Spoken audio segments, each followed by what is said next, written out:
The bitter, grassy smell stung his nose so badly that he felt like sneezing. Then came the heaviness. The blanket pressed down on his chest like a sack of sand. His lungs wheezed with every breath. His fingers were thin and white, like a corpse's. He tried to clench his fist. He managed it. Weakly, but he managed it. So he could work. Behind the screen in the corner of the room, a woman was speaking. Her voice was tired and angry. She was telling someone that he'd taken to his bed again, and that his brothers would be coming tomorrow to pick up the shipment on Kozhevanaya Street. Daniel Crow didn't know what Kozhevanaya Street was. He didn't know who this woman was. He didn't know why his body felt as heavy as an empty sack, or why someone else's memories were swarming in his head. 30 seconds ago, he had been falling from a bridge into an icy river in Montana, and now he was lying in a stranger's bed, listening to a stranger's wife. The room had a merchant's air about it. Sturdy furniture, thick walls, dust on the curtain rods. The lady of the house was either in mourning or in a panic, most likely both. Someone else's memories churned in his head like murky water. Images surfaced in fragments. A boy of about 10 hiding behind a closet. A teenager apologizing to someone without looking up. A young man stands at his own wedding, afraid to look at his bride. Daniel Ashton, 26 years old, husband of the merchant's wife, Meriwether Ashton. Frail, weak, timid. All his life, he had been afraid of everything under the sun. And now his body belonged to a man who had spent 10 years driving wagon trains across snowy mountain passes and managing a warehouse network spanning 20,000 cubic meters. Daniel cleared his throat. A wheeze echoed from his chest. He propped himself up on his elbow.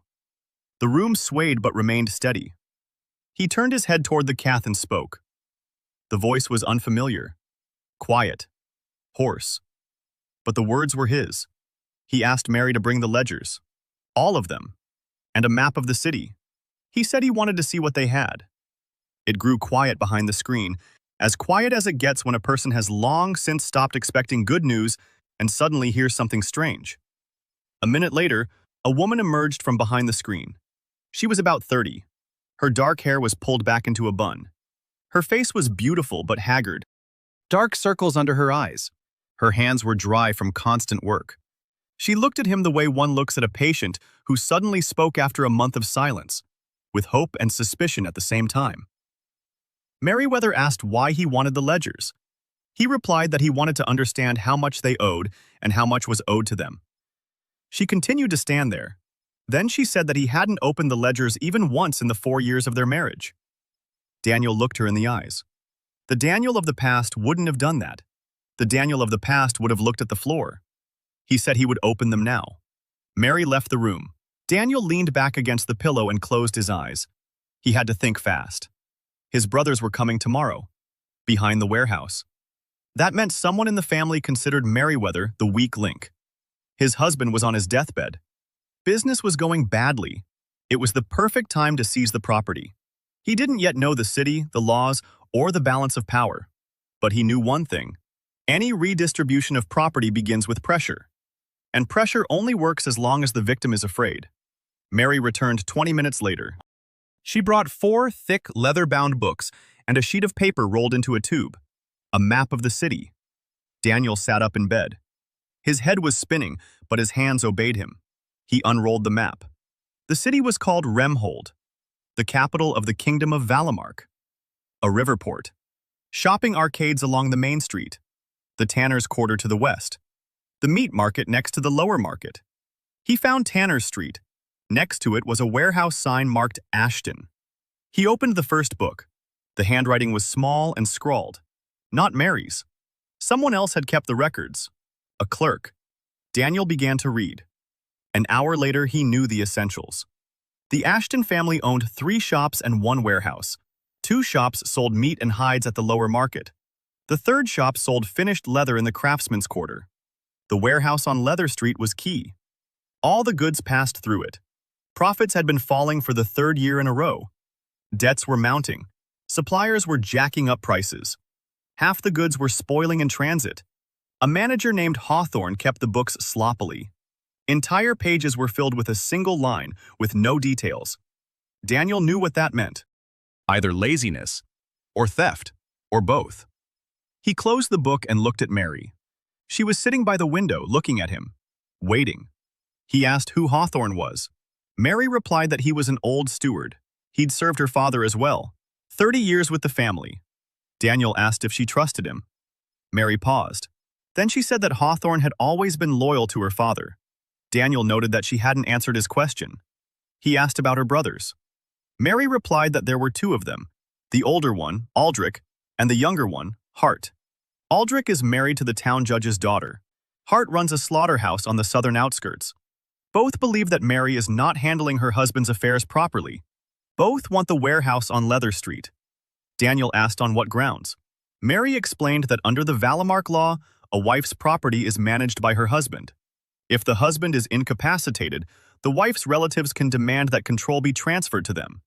Daniel understood. While Daniel Ashton was on his deathbed, the brothers had the right to pressure him. But if the husband got back on his feet and proved he was capable of running the business, those grounds would disappear. He didn't just need to get back on his feet. He needed to show results. Overnight. He asked Mary what people usually did with werewolf hind legs. Mary was surprised. She said they threw them away. The meat is tough and smells like a dog. Nobody buys it.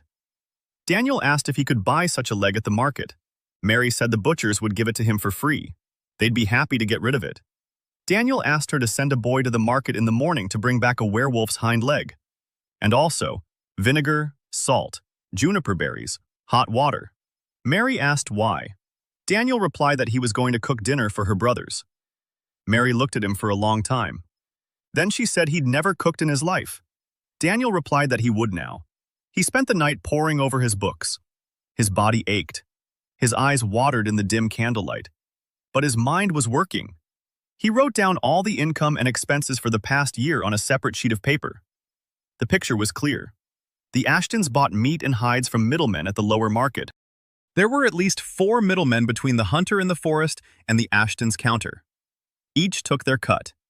The meat arrived half-rotten. The hides arrived poorly tanned. Valuable parts of the carcasses were thrown away out of ignorance. Hunters in the east were paid a pittance. The middlemen were getting rich. And the Ashtons, at the end of the chain, received scraps at an inflated price and tried to sell them at a markup that didn't even cover their shop rent. Daniel had seen this scheme hundreds of times. In another world. In another life. The supply chain was too long. There were no direct contracts with the producer. No incoming quality control. No standardization. No cold chain logistics. Any COO could fix this in 6 months. The question was whether he'd have 6 months. He got up in the morning. His legs were shaking. He held onto the wall as he walked down the hallway. A young woman was sitting in the kitchen. She was thin. Sharp cheekbones. Dark, alert eyes. She was reading a book and drinking tea. When she saw him, she flinched and set down her cup. A distant memory prompted the name. Hannah Claiborne. Mary's cousin. She lived in the house as a poor relative. Hannah said she hadn't expected to see him on his feet. There was a hint of venom in her voice, the usual kind. She was clearly used to treating him with polite contempt. Daniel nodded and asked for tea. Hannah raised an eyebrow. The old Daniel never asked for anything. The old Daniel apologized for his very existence. She poured him some tea. Daniel sat down at the table and asked if she knew how to count. Hannah replied that she did. Daniel asked if she was good at it. Hannah said that she was better than any steward in this house. There was no boastfulness in her voice. There was anger. The anger of someone who had never been taken seriously. Daniel pulled a sheet of calculations from his breast pocket and placed it in front of her. He asked her to check the numbers. Hannah looked at the sheet, then at him, then back at the sheet. She picked up a quill and began checking. 10 minutes later, she looked up and said that 3 entries in Hawthorne's records didn't add up. The transportation costs were inflated. The write-off for spoilage wasn't substantiated. And one large purchase of salt and hides wasn't recorded in the goods received at all. Daniel nodded. He'd already noticed this. But he needed someone else to see it too, someone from the family. He told Hannah that he would need her help, not just once, but on an ongoing basis. Hannah looked at him skeptically and asked what exactly she would be helping with. Daniel replied that he needed someone to keep the books.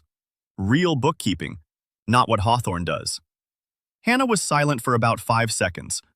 Then she asked why he thought she'd agree. Daniel answered simply, because she's the only person in this house who could spot a mistake in the books in 10 minutes. And because she finds it interesting. Hannah didn't reply, but she didn't refuse either. Around noon, a boy came running back from the market. He dragged in a werewolf's hind leg wrapped in a rag. The meat was dark, almost black. It had a pungent smell. Any local butcher would have thrown it away without a second thought. Daniel asked for a large basin to be brought. Hot water, vinegar, salt, juniper berries, a knife. Mary stood in the kitchen doorway and watched. Hannah stood behind her. Both were silent. Daniel placed the meat on the table and began to work. His hands remembered. Not the hands of Daniel Ashton, the hands of Daniel Crow. 10 years of butchering carcasses in Montana's national parks. He knew that the hind leg of any large predator is tough because of the tendons that work when running. But if you butcher it correctly, separating the membranes and tendons from the muscle tissue, cutting thinly across the grain, and soaking it in an acidic solution, the meat will become tender. The doggy smell comes from the fat under the skin. You have to trim off all the fat, then soak the meat in water with vinegar for 2 hours, then pat it dry. Rub it with salt and juniper berries, and sear it quickly over high heat while the center is still pink. He worked in silence. His hands moved precisely and efficiently. Mary watched intently. She had lived with this man for 4 years and had never once seen him hold a knife. After 2 hours, the meat was soaked. Daniel patted it dry with a clean cloth. He sliced it into thin strips. He rubbed it with salt and crushed berries. A skillet was sizzling on the stove. He couldn't find any oil, but he did find rendered fat. That would do. The meat sizzled as it hit the hot metal. The smell changed instantly.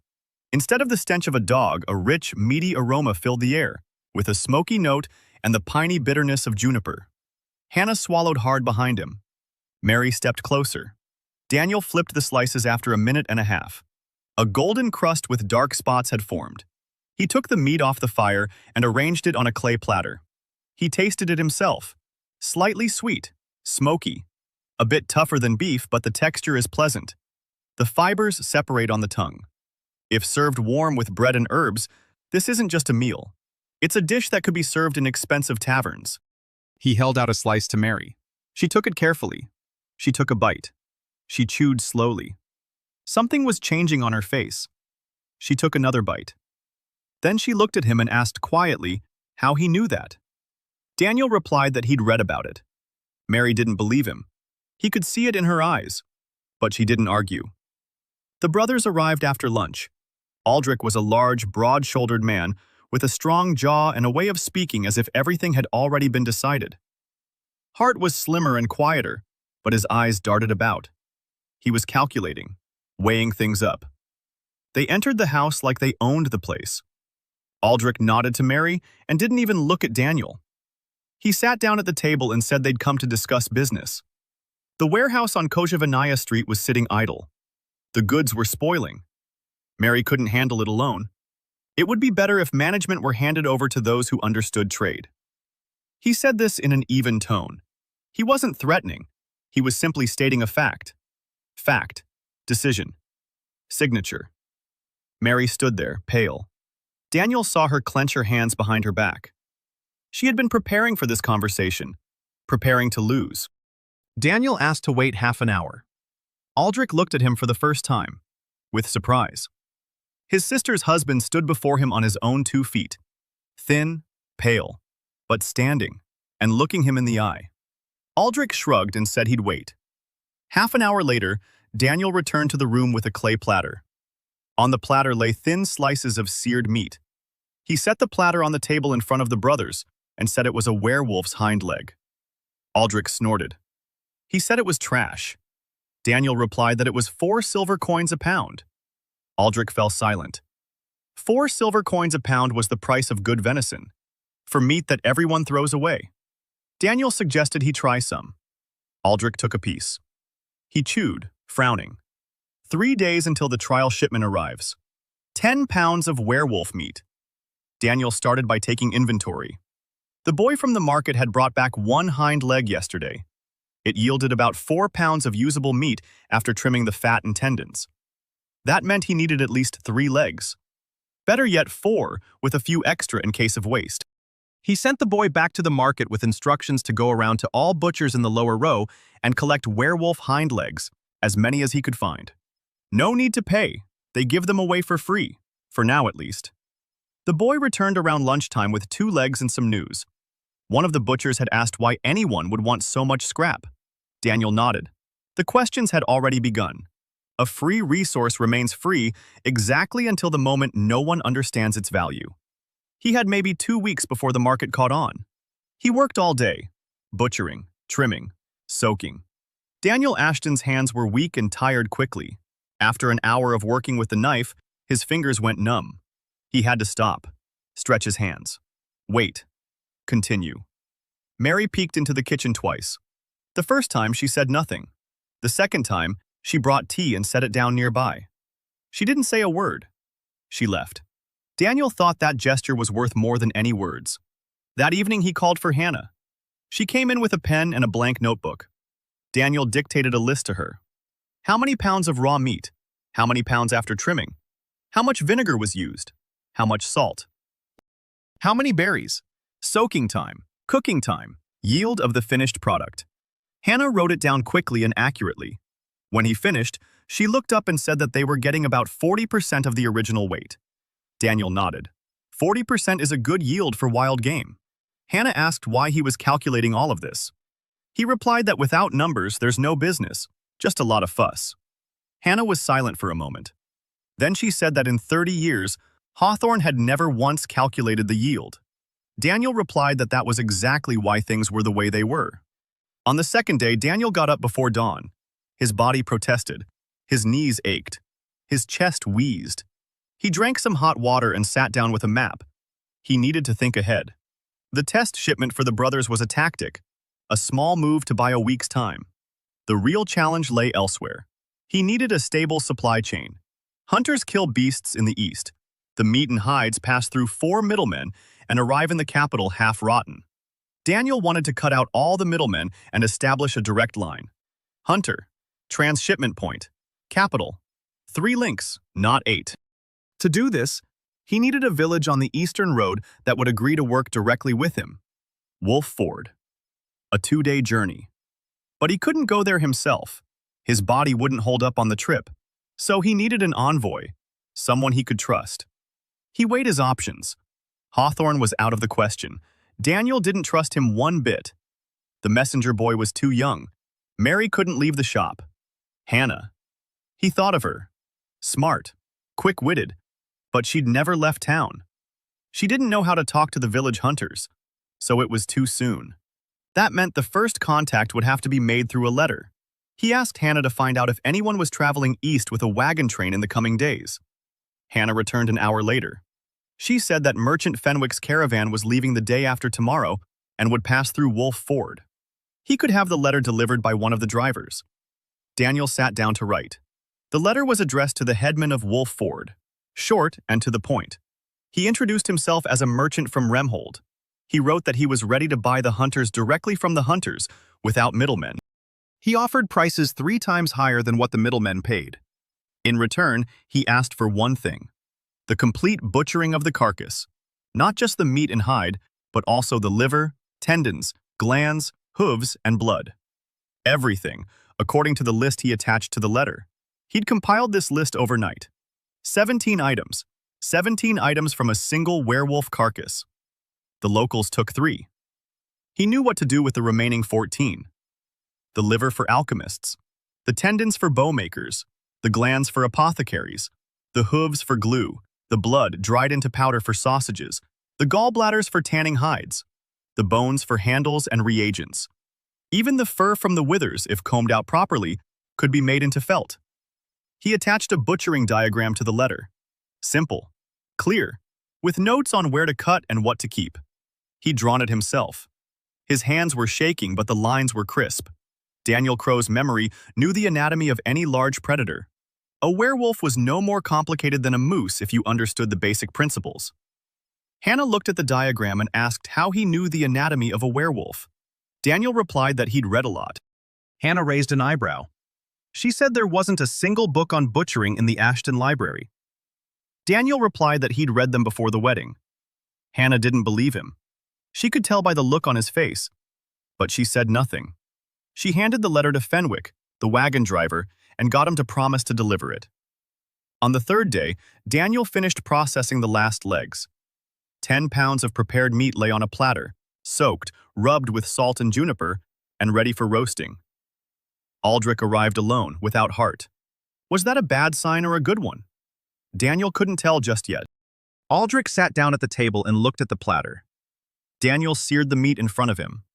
Aldrich tasted every piece. Silently. Thoroughly. Then he pulled a piece of paper from his breast pocket. It was a deed, confirming that the warehouse on Leather Street remained under the management of Meriwether Ashton. Aldrich's signature and seal. Aldrich placed the paper on the table and said he wanted a contract. 20 pounds a week. 4 silver coins per pound. Daniel nodded. 20 pounds a week. That's 5 hind legs. It's doable for now. Aldrich added that he had one more condition. He wanted to know where Daniel got his meat and how he prepared it. Daniel replied that he bought the meat at the market and was willing to sell the recipe for a separate fee. Aldrich narrowed his eyes. Then he smiled. He said that Daniel had become a different person after his illness. Daniel replied that illness changes people. Aldrich left with 10 pounds of meat and the signed contract. Mary held the contract with both hands and read it 3 times. Then she placed it on the table and smoothed it out with her palm. Daniel could see she wanted to cry. But she didn't cry. She just said quietly that her father would be pleased. That evening, Daniel asked Hannah to sit down with him. He explained his plan to her. Not the whole plan, just the first stage. They needed to deal directly with the hunters, cut the middlemen out of the chain, organize the complete butchering of the carcasses, 17 steps instead of 3, and set up proper storage. The meat spoils because it isn't refrigerated. He knows how to fix that. Ice pits. Pits on the northern slope of the hill filled with river ice from the winter. Line them with straw. The meat will stay fresh for weeks. Hannah listened in silence.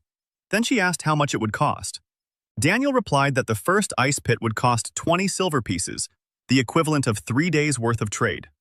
Hannah said that Hawthorne would call it madness. Daniel replied that Hawthorne wouldn't know. Hannah looked at him intently. She asked if he was planning to get rid of Hawthorne. Daniel replied that no, not yet. Hawthorne is useful. He knows every merchant in town, every middleman, every cart driver. His connections are more valuable than his honesty. But Hannah is keeping the books now. Hannah asked why he trusted her. They'd known each other for 3 days. Daniel replied that she'd found 3 errors in the books in 10 minutes.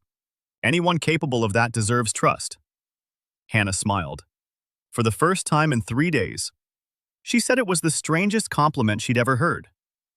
That night, Daniel lay awake, thinking. His body ached. Every joint throbbed, his lungs wheezed. But his mind was clear. He thought about how the former Daniel Ashton had been sick for a long time. A very long time. Someone else's memory reminded him.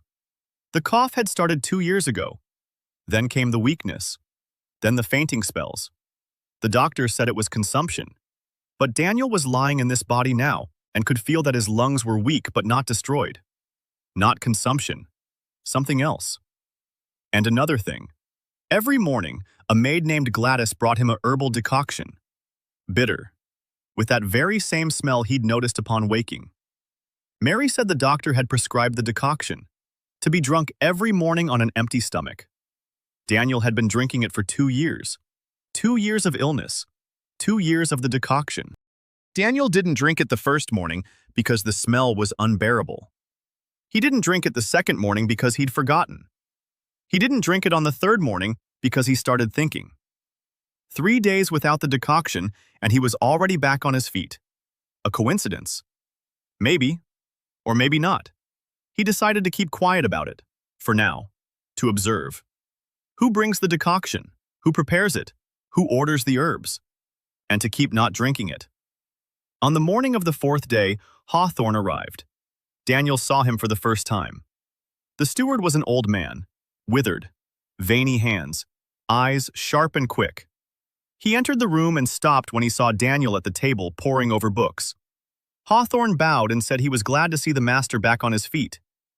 His voice was even. Too even. Daniel thanked him and said he wanted to discuss business. Hawthorne sat down. Daniel asked questions. How much inventory was in the warehouse? Which suppliers were currently working with them? What were the outstanding debts? Which contracts were in effect? Hawthorne answered in detail and with confidence. 30 years of experience. He knew every little detail. But Daniel noticed the pauses. Small ones. Almost imperceptible. Before certain questions, Hawthorne would pause for a split second, choosing his words. This concerned transportation costs and write-offs for spoilage, the very items Hannah had flagged as suspicious. Daniel didn't press the issue. Instead, he gave Hawthorne a new assignment: to compile a list of all the butchers in the lower market with prices, volumes, and terms. Hawthorne nodded and left. Daniel watched him go. This man was either stealing little by little or working for someone else. Or both. But he can't be taken out right now. His connections are needed, his knowledge is needed. And as long as he thinks his boss is weak and clueless, he'll stay calm. And a calm thief is predictable. A week later, the cart driver returned from Fenwick's convoy. The village headman's house was warm and dark. The log walls were blackened by smoke. On the table stood a jug of something murky and 3 clay mugs. The village head introduced himself as Bran. He sat down across from Daniel and rested his hands on the table, large, heavy hands covered in scars. He looked at Daniel and waited. Daniel started with the numbers. He asked how much the middlemen paid for a werewolf pelt. Bran answered, half a silver coin. Daniel asked how much for the meat. Bran said they paid for the meat by weight, a quarter of a silver coin for 10 pounds. Daniel asked what they did with the rest. The liver, the tendons, the glands, the hooves. Bran shrugged. They throw it away. They feed it to the dogs. Nobody wants it. Daniel placed a price list on the table. He'd put it together in the wagon on the way here. Werewolf pelt, 4 silver coins. Meat, 2 silver coins per 10 pounds. Liver, 1 silver coin each. Tendons, half a silver coin per bundle. Glands, 2 silver coins per pair. Hooves, a quarter of a silver coin per set. Dried blood, 1 silver coin per pound of powder, and so on. 17 items. Bran read the list for a long time. He moved his lips. Then he looked up and said it was a joke. Daniel replied that he wasn't joking. Bran said that at those prices, 1 werewolf would cost nearly 15 silver coins. Dealers pay less silver. Daniel nodded. Exactly. Bran leaned back on the bench and looked at him the way people look at a madman. Or a con artist. He asked what the catch was. Daniel explained. The catch is that all these parts need to be cut up properly, not the way they're done now. He pulled out the diagram, the very one he'd drawn with trembling hands by candlelight, and spread it out on the table. He showed where to cut, what to keep, how to skin the animal without damaging the pelt, and how to remove the glands intact. How to drain the blood into a separate container before it clotted. Bran listened. He'd been a hunter for 40 years. He knew the beasts better than anyone in that room. But he had never seen anyone treat a werewolf carcass as a treasure trove from which 17 different items could be extracted. He called for his daughter. A minute later, a young woman entered the room. She was short and stocky, wearing leather pants. A butcher's knife tucked into her belt. Her hair was pulled back into a short ponytail. Her eyes were gray and direct. She looked at Daniel without a greeting, without a bow, without interest. She looked at him the way people look at a town merchant who's come to pull their leg. Bran said this was his daughter Abby, the village's best marksman. Daniel nodded. Bran handed her the butchering diagram. Abby looked at it. Then she raised her head and said that the glands couldn't be removed without damaging them if she cut along that line. In a werewolf, they sit deeper than shown, under the 3rd rib, not the 2nd. Daniel looked at her. Then he said she was right. He'd drawn it based on a large predator he'd known before. If the glands in a werewolf are located deeper, the cutting line needs to be adjusted. He asked Abby to show him exactly where. Abby took a quill and corrected the diagram, quickly and confidently. Daniel looked at the corrected drawing and said it was right now. Abby lifted her head and, for the first time, looked at him with something other than indifference, with surprise. A city merchant who admitted his mistake and asked a country girl to correct it. She'd never seen anything like it. Bran watched silently. Then he asked the crucial question, why should he trust a merchant from the capital? Middlemen had made promises too. Then they'd cheated, paid less, delayed payment, sent scales with tampered weights. Daniel replied. He wasn't asking him to take his word for it. He was offering a trial month. One guild, one batch of game, divided according to his plan. Payment upon delivery, in cash, no delays. If the prices turned out to be even a kopeck lower than promised, Bran could spread the word to every village from Wolf's Ford to Burnt Ridge, and not a single hunter would ever do business with the Ashtons again. Bran was silent. He was thinking. Then he said there was one more problem: equipment. The crossbows were worn out. The traps were rusty. Half the team's boots were full of holes. A hunter without equipment isn't a hunter. He's a dead man. And the gear costs so much that the entire season's haul goes toward paying for it. Daniel had been expecting this question. He proposed a model that, in his world, was called a trade credit. He provides the hunters with gear, crossbows, boots, and traps. Not on credit with money, against future game, at a fixed price. A hunter takes a crossbow worth 10 silver pieces and delivers game worth that amount at the prices listed in the price list. No interest, no pressure. If a hunter dies, the debt is written off. Bran listened without moving. Abby stood by the wall and listened too. Daniel saw her expression change. First, disbelief, then calculation, then something resembling hope, quickly suppressed. She was used to not hoping. Bran asked where Daniel would get that many crossbows and boots. Daniel replied that it was his concern. Bran asked when they could start. Daniel replied in 2 weeks. He needed to return to the city to buy equipment and set up a receiving station. Bran stood up. He held out his hand. Daniel shook it. Bran's hand was like a pair of pliers. Daniel's hand was like a twig. But the handshake took place. That evening, Bran invited them to dinner. Half the village was seated at the table. Hunters with weather-beaten faces, their wives, children. Daniel ate what was served: tough meat, black bread, and sour beer. He sat next to Mary and listened. The hunters talked about how there were more creatures now. Werewolves were coming closer. Bone breakers had been spotted by the river last week. The moon deer had moved farther east, which meant something was driving them. Something big. An old hunter named Hank said this had happened before. 20 years ago, before the Great Migration. When the beasts poured out of the wildlands in a wave, and 3 villages burned down in a single night. Back then, the crown sent soldiers. But by the time the soldiers arrived, it was already too late. Daniel remembered everything. Every name, every fact, every detail. Hank knows the wolf trail. It's an alternate route through the forest. It's a day and a half shorter than the main road, but more dangerous. This is information. Valuable. For the future. Mary sat quietly beside him. She was watching. Daniel could feel her gaze. She watched as he talked to the hunters, as he listened, as he memorized. The old Daniel would have sat hunched over at a table like this and said nothing. This Daniel asked questions, and people answered him. Because he asked the right way, not condescendingly, not like a city dandy, but like someone who truly cared. After dinner, they stayed the night at Bran's house. Mary lay down on a bench against the wall. Daniel lay on the floor on a straw mattress. He stared at the ceiling and thought. The agreement with Wolf Ford is the first step. One village, one cooperative. But if it works, it will become a model. He'll be able to replicate it in every village along the Eastern Road. 15 villages, 20 cooperatives, direct deliveries, complete butchering. 17 products from each carcass instead of 3. Cold storage at intermediate points. Standard prices. A seal of quality.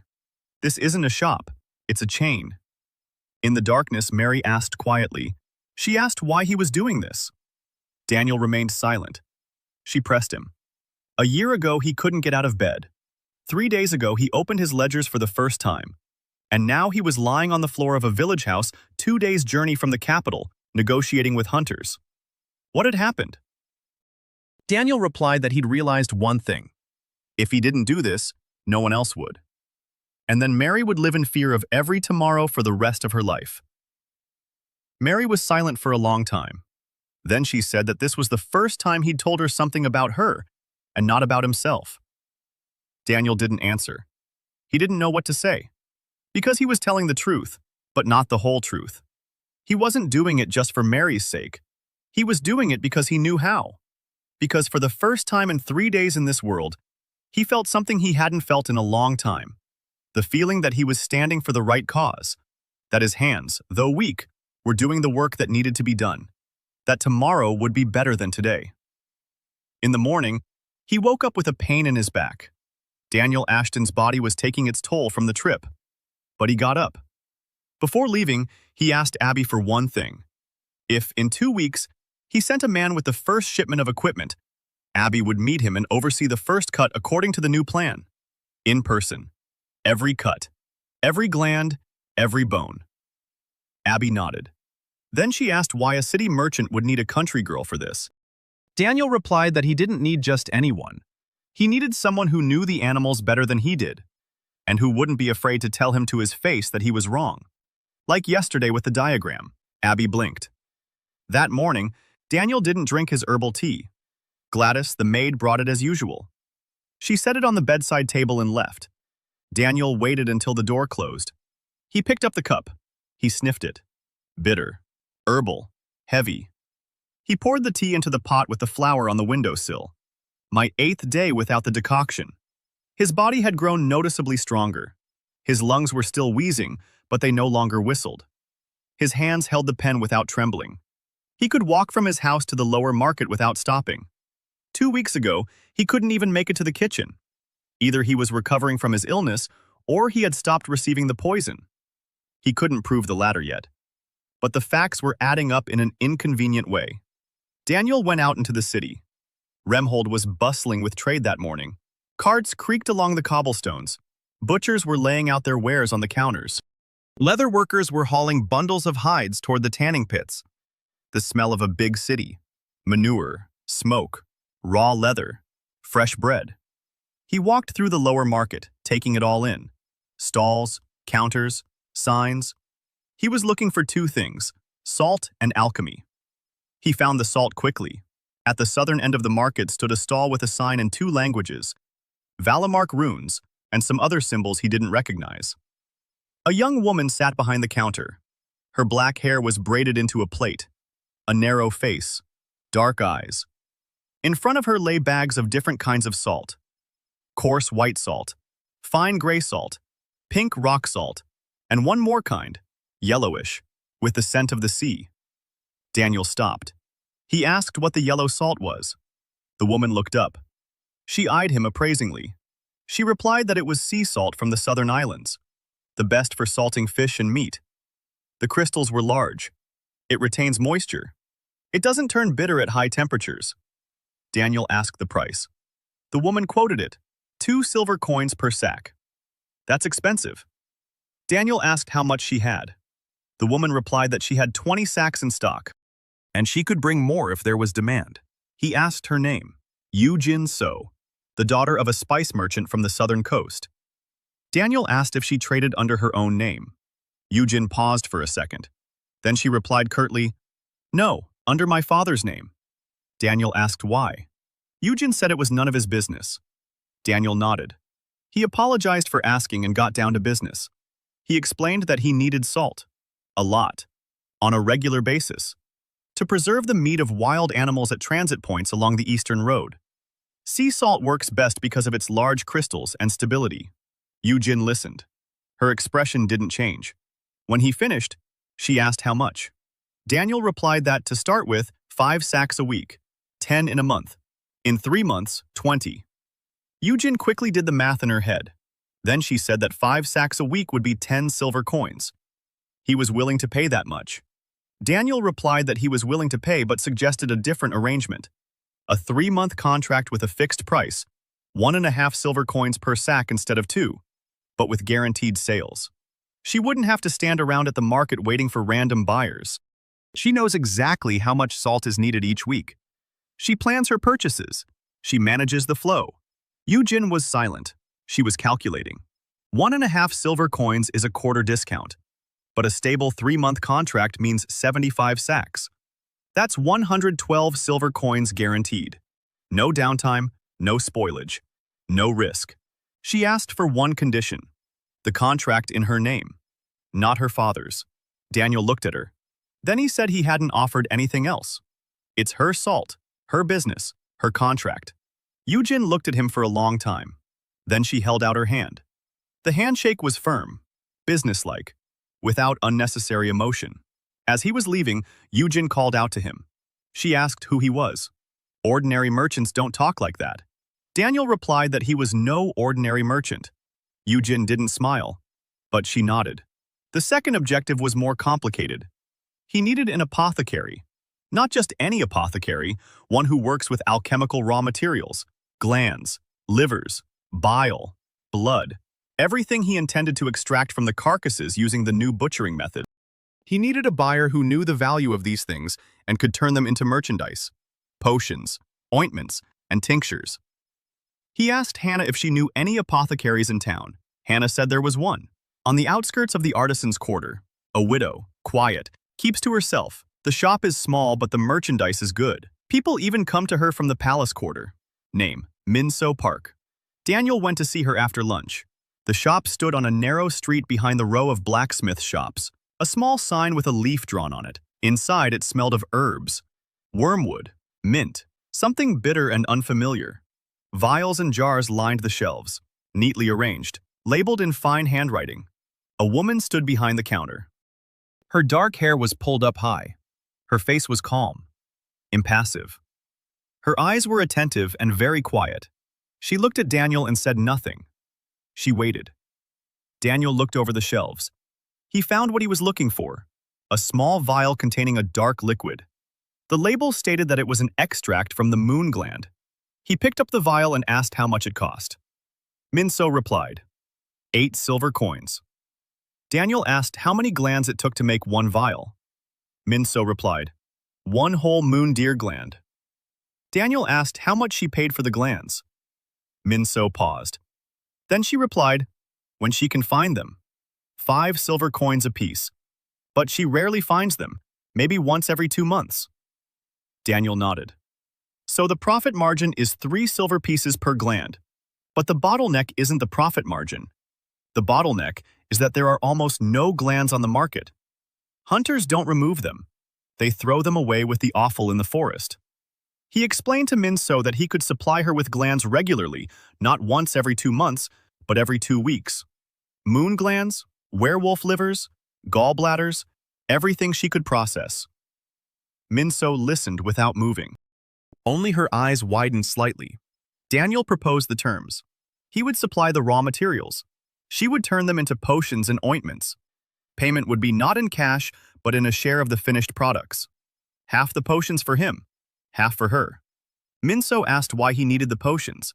Daniel replied that potions were a commodity, expensive, lightweight, and non-perishable. They'd be easy to transport. He would sell them through his network, and Minso would receive a steady supply of raw materials that had previously been unavailable to her. She would be able to work at full capacity, making the potions she knew how to make but couldn't due to a lack of ingredients. Minso was silent for a long time. Daniel waited.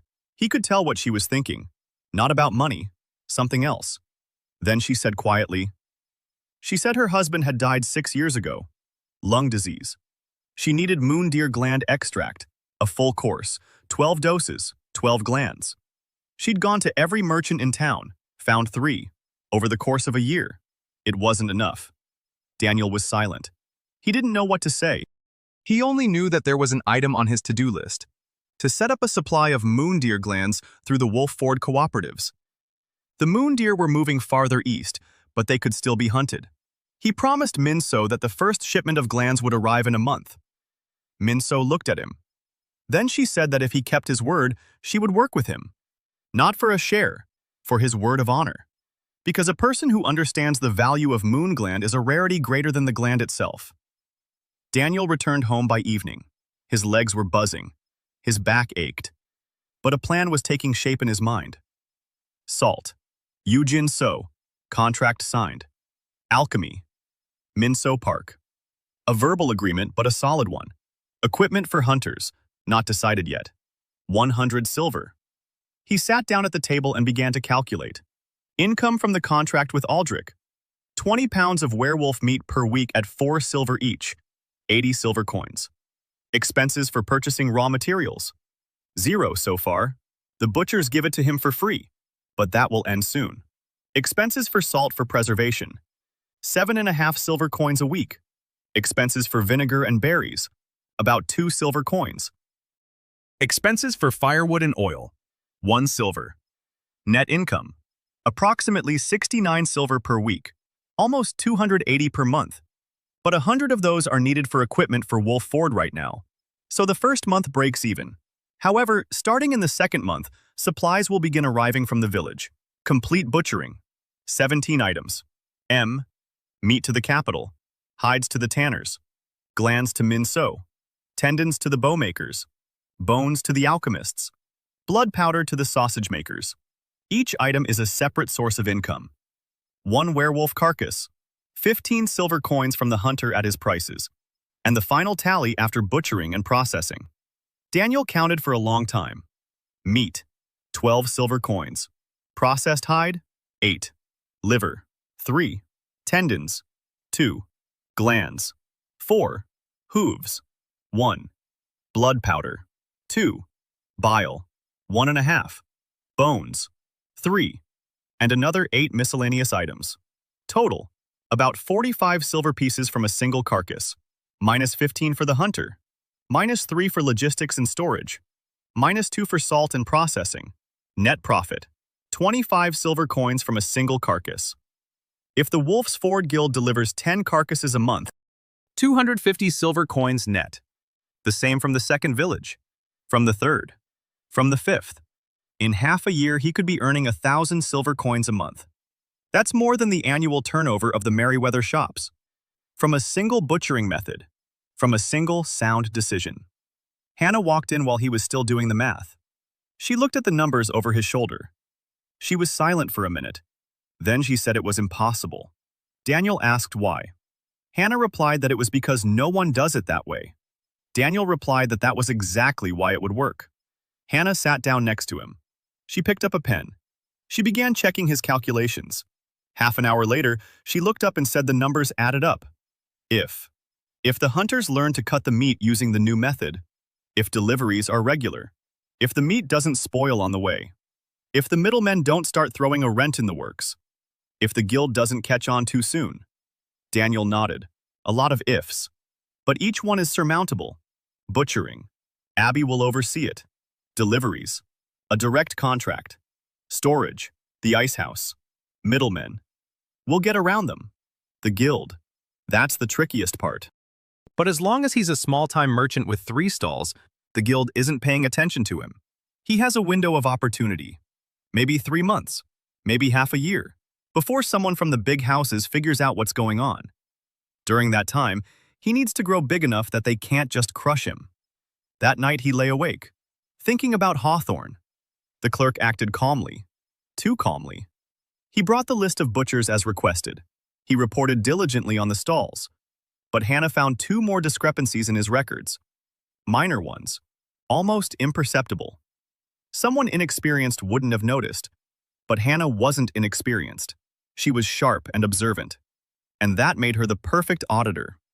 Daniel decided not to touch Hawthorne just yet. To give him some leeway. To see where he'd take her. To watch. In a week, he'd need to send supplies to Wolf's Ford. 100 silver. He could have earned that much in the first month of selling meat to Aldrich. But a month is a long time. The village would wait 2 weeks. So he needed a loan. Or an advance. Or another move. He thought of Yujin. She has salt in stock. 20 sacks. That's 40 silver at market price. If she agrees to give him the first batch on credit against a future contract, he'll save 7.5 silver in the first week. He thought of Minso. If she starts making potions from the very first ores he brings back, the potions could be sold quickly. 8 silver pieces per vial. That's quick money. He thought about the Mary brothers. Aldrich pays for the meat upon delivery, 80 silver coins a week. If he asked for a month's advance payment, 320 silver coins. That would be enough for supplies for Wolfsford, with some left over for the glacier. But Aldrich wasn't a fool. A month's advance payment, he'd demand a discount, or guarantees, or both. Daniel decided to act in the morning. That morning, he sent a boy to Aldrich with a note. He proposed a meeting. Aldrich arrived after lunch, alone. He sat down at the table. He looked calm. He waited. Daniel proposed the terms. A 2-month contract, £20 a week. The price was 3.5 silver pieces per pound instead of 4, a discount of half a silver piece. But payment in advance for the entire term. Aldrich did the math in his head. 2 months, 8 weeks, £160. At 3.5 each, 560 silver pieces. At the usual price, it would have been 640, a discount of 80 silver pieces. But he was getting a guaranteed supply for 2 months in advance, and he could resell it at a higher price. Aldrich asked why Daniel needed the money up front. Daniel replied that he was expanding his business. Aldrich snorted. He said that expanding the business after only 3 weeks of work was either ambition or foolishness. Daniel replied that he'd show results in 2 months. If Aldrich didn't like it, he could terminate the contract and take back the remainder. Aldrich thought about it for a long time. It took 3 days to purchase the equipment. Daniel personally visited the armorsmiths in the blacksmith's quarter. His legs still ached, but he could already walk for hours without stopping. His body was growing stronger every day without the potion. He bought 6 crossbows. Not the best, but sturdy. Workhorses, 12 silver each. Bolts for them, 5 dozen. 8 pairs of boots made of thick bullhide, 3 silver per pair. 10 snares for large game, 4 silver coins each. Ropes, knives, whetstones. A coil of wire for snares. 2 axes. 3 rolls of heavy cloth for bandages and packing. The total came to 114 silver coins. A little more than he'd expected, but within budget. He hired a wagon and a driver, a sturdy man named Tom, a man of few words, with hands accustomed to handling both reins and an axe at the same time. They loaded the wagon with the supplies. They covered it with a burlap tarp. Mary sat next to the driver.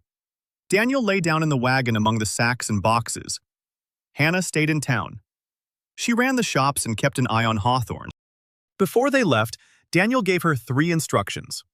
First, record everything Hawthorne does, every visit, every letter, every conversation with outsiders.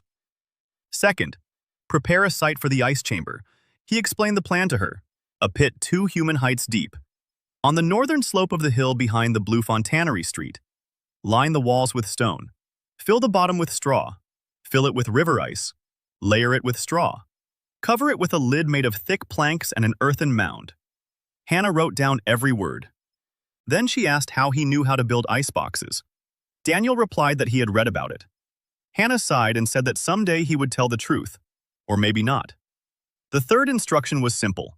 If Hawthorne asked for access to the new books Hannah was keeping, refuse. Gently. Say they were personal notes for the mistress. Hannah nodded. The journey to Wolfsford took 2 days. Her body handled the trip better than last time. Daniel even sat up part of the way. He looked around, memorizing the route and estimating distances. From Remhold to the first turn east was 12 miles.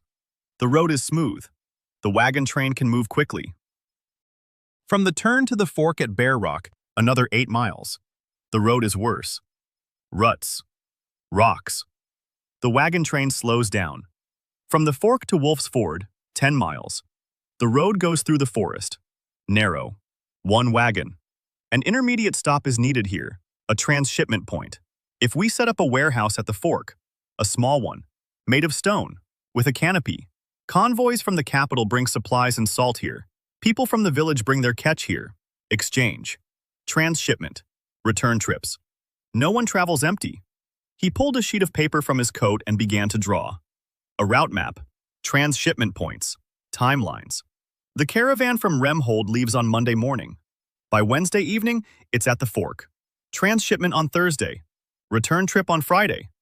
By Sunday, the goods are in the capital. 4 days round trip. 2 trips a week if there are 2 convoys. Mary watched him draw.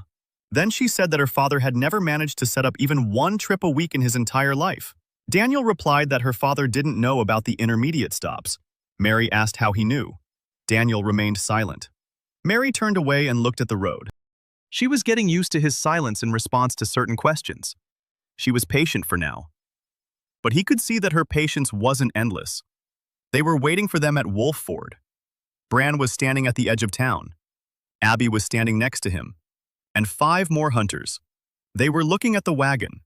When Tom pulled back the tarp and the hunters saw the crossbows, it went quiet for a moment. Then old Hank walked over.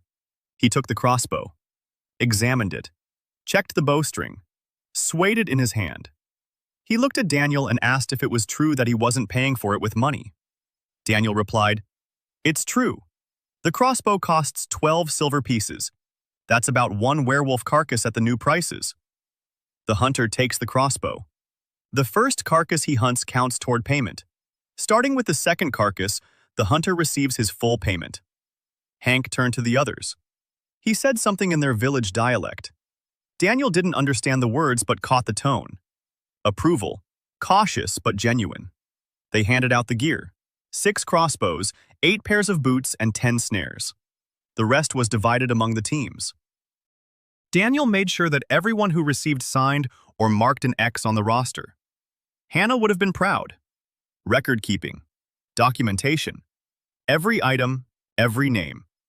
Then the work began. The hunters brought in fresh prey. 2 werewolves killed yesterday. The carcasses lay on wooden racks outside the village. Large, dark fur. Armored plates on the nape of the neck. Muzzles bared. Even dead, they were intimidating. Daniel stepped forward. He looked. In his former life, he'd butchered moose and bears. A werewolf was larger than a bear, and heavier. But the principle was the same. Muscles, tendons, organs, bones. Everything in its place. Only the proportions were different. He nodded to Abby. She approached with a knife. Daniel began to give instructions. The first cut. Along the peritoneum from the sternum to the pelvis. Careful, don't cut the intestines. Abby cut precisely, confidently. She knew the carcass, but she was used to working roughly. Meat on one side, hide on the other, the rest in the pit. Now Daniel was stopping her every 2 movements. Here's the liver. Carefully, don't damage the capsule. Put it here, in a separate container. Cover it with salt right away. Here are the glands. There they are, under the 3rd rib, just as Abby said. 2 cuts. Remove them whole. Wrap them in a damp cloth. Put them in the cold. Here's the gallbladder. Don't puncture it. Cut it off along with the duct. Put it in a jar. Pour vinegar over it. Here are the tendons of the hind legs. Long, elastic. Cut them along the bone. Tie them into a bundle. Dry them in the shade. Here's the blood. It's already started to clot, but some of it is still liquid. Drain it into a bucket. Then spread it in a thin layer on a board. Air dry it. Grind into a powder. Abby worked in silence. Her hands moved faster and faster. She understood the process. She wasn't just memorizing it. She understood it. Why every cut? Why every organ? Where everything goes? 2 hours later, the first carcass was butchered. 17 separate cuts lay on the table in front of them. 4 cuts of meat. The hide, removed cleanly without any cuts. The liver, whole and in salt. 2 glands wrapped in damp cloth. The gallbladder in vinegar. A bundle of tendons. A bundle of nerves. 4 hooves stripped down to the bone. The rib bones for reagents. The limb bones for handles. Wool from the withers, collected separately. Antlers, hooves, blood in a bucket.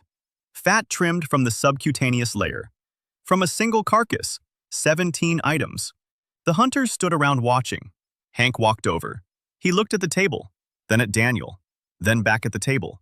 He said that in 40 years of hunting, he'd thrown away enough good stuff that he could have bought a village. Daniel replied that he wouldn't throw anything away anymore. Abby butchered the second carcass herself. Daniel just watched and corrected her when necessary. He rarely had to correct her. She was a quick learner. When they were done, Daniel looked at both batches. 34 marketable cuts from 2 carcasses, about 30 silver in net profit after paying the hunters. From 2 carcasses, in a single day. He looked at Mary. She was standing off to the side, her arms crossed over her chest. Her face was calm. But her eyes. He saw something in her eyes he hadn't seen before. Not admiration, not fear, understanding. She finally saw what he was doing. She hadn't heard it. She'd seen it, and she understood that it worked. That evening at dinner, Bran said that 3 more villages to the east had heard about a merchant from the capital who paid real money. The village elders were asking questions. Daniel replied that it was still too early. First, they needed to test the scheme with Wolf's Ford. 1 month. If everything worked out, he'd go to the rest. Bran nodded. He liked that. A merchant who takes more than he can hold on to. Abby sat in the corner, sharpening a knife. She had been silent all evening, but Daniel noticed that she hadn't taken her eyes off him. He understood why. He had given her village more in a single day than the middlemen had in a year. He had shown that her father's haul was worth 15 times more than what he had been paid. That every werewolf Hank had killed over 40 years was a small fortune, half of which had in a pit in the woods. This wasn't just business. It was the truth that no one had ever spoken before. After dinner, Daniel stepped out onto the porch. The cold autumn air. Stars that weren't in Montana. Or maybe they were different. He didn't know. Mary followed him out. She stood beside him. She was silent for a minute. Then she said she wanted to ask one question and that she needed an honest answer. Daniel waited. Mary asked. She asked if he remembered their wedding. Daniel froze. Someone else's memory stirred. Blurry images. A young man stands before the altar. He doesn't look up. Next to him is a woman in a light-colored dress. She's waiting for him to look at her. He doesn't look. He didn't remember the details. He remembered the fear of the former Daniel, a fear of everything and everyone. Daniel replied that his memory was hazy. The illness had taken many of his memories. Mary was silent. Then she said that at the wedding, he hadn't looked her in the eyes even once. 4 hours. She had been counting, waiting. He never looked at her, and now he looks her in the eyes every time he speaks. And that frightens her more than anything else. Daniel didn't know what to say. He could have told the truth, that he wasn't the man she'd married, that the real Daniel Ashton had died or left or vanished, that a stranger from another world now lived inside his body. But he didn't say it, because the truth would destroy everything right now. Trust, partnership, the business he's building. And because he didn't know how she'd take it, instead of the truth, he said something else. He said that when you've been on the brink of death for a month and don't know if you'll wake up tomorrow, a lot changes. He decided that if he survived, he'd live differently, to look people in the eye, to do what he's good at, not to be afraid. Mary listened.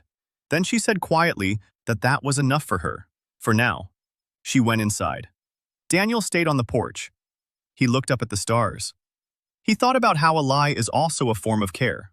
Sometimes, when the truth is too big for a single evening. In the morning, they loaded the wagon. The first batch of the haul was headed for the capital. Meat in barrels of salt. Hides rolled up and tied tight. Livers in salt. Glands wrapped in wet cloth and lined with ice from the stream. Tendons in bundles. Hooves in a sack. Bones in a separate box. Dried blood on planks, wrapped in cloth. Tom looked at the cargo and asked what, if anything, of this junk could be sold. Daniel replied that everything could be sold. Tom shook his head and urged the horse on. Abby was standing at the edge of the village. When the wagon pulled up alongside her, she told Daniel that by the next time, she would have 4 more hunters ready. She would teach them how to butcher according to the plan. Daniel thanked her. Abby nodded. Then she added that if anyone in the capital tried to cheat his men, she'd come and explain it personally. Daniel glanced at the knife at her belt and replied that he believed her. On the way back, Mary asked about the glacier. Daniel explained in more detail. A pit, stone, straw, ice. The principle is simple. Cold air is heavier than warm air and sinks. If the pit is deep enough and well insulated, the temperature inside stays low even in summer. Meat keeps for weeks. Hides don't rot. Glands don't spoil. Mary listened. Then she said it was magic. Daniel replied that it was physics. Mary asked what physics was. Daniel paused. Then he said it was a way of understanding how the world works. No spells. no spirits. Just observation and calculation. Mary remained silent for the rest of the journey. They returned to Remhold by evening. Hannah met them at the door. Her expression was serious. She said that while they were away, Hawthorne had gone to the post office twice, and once he'd been seen on Leather Street talking to a man Hannah didn't know.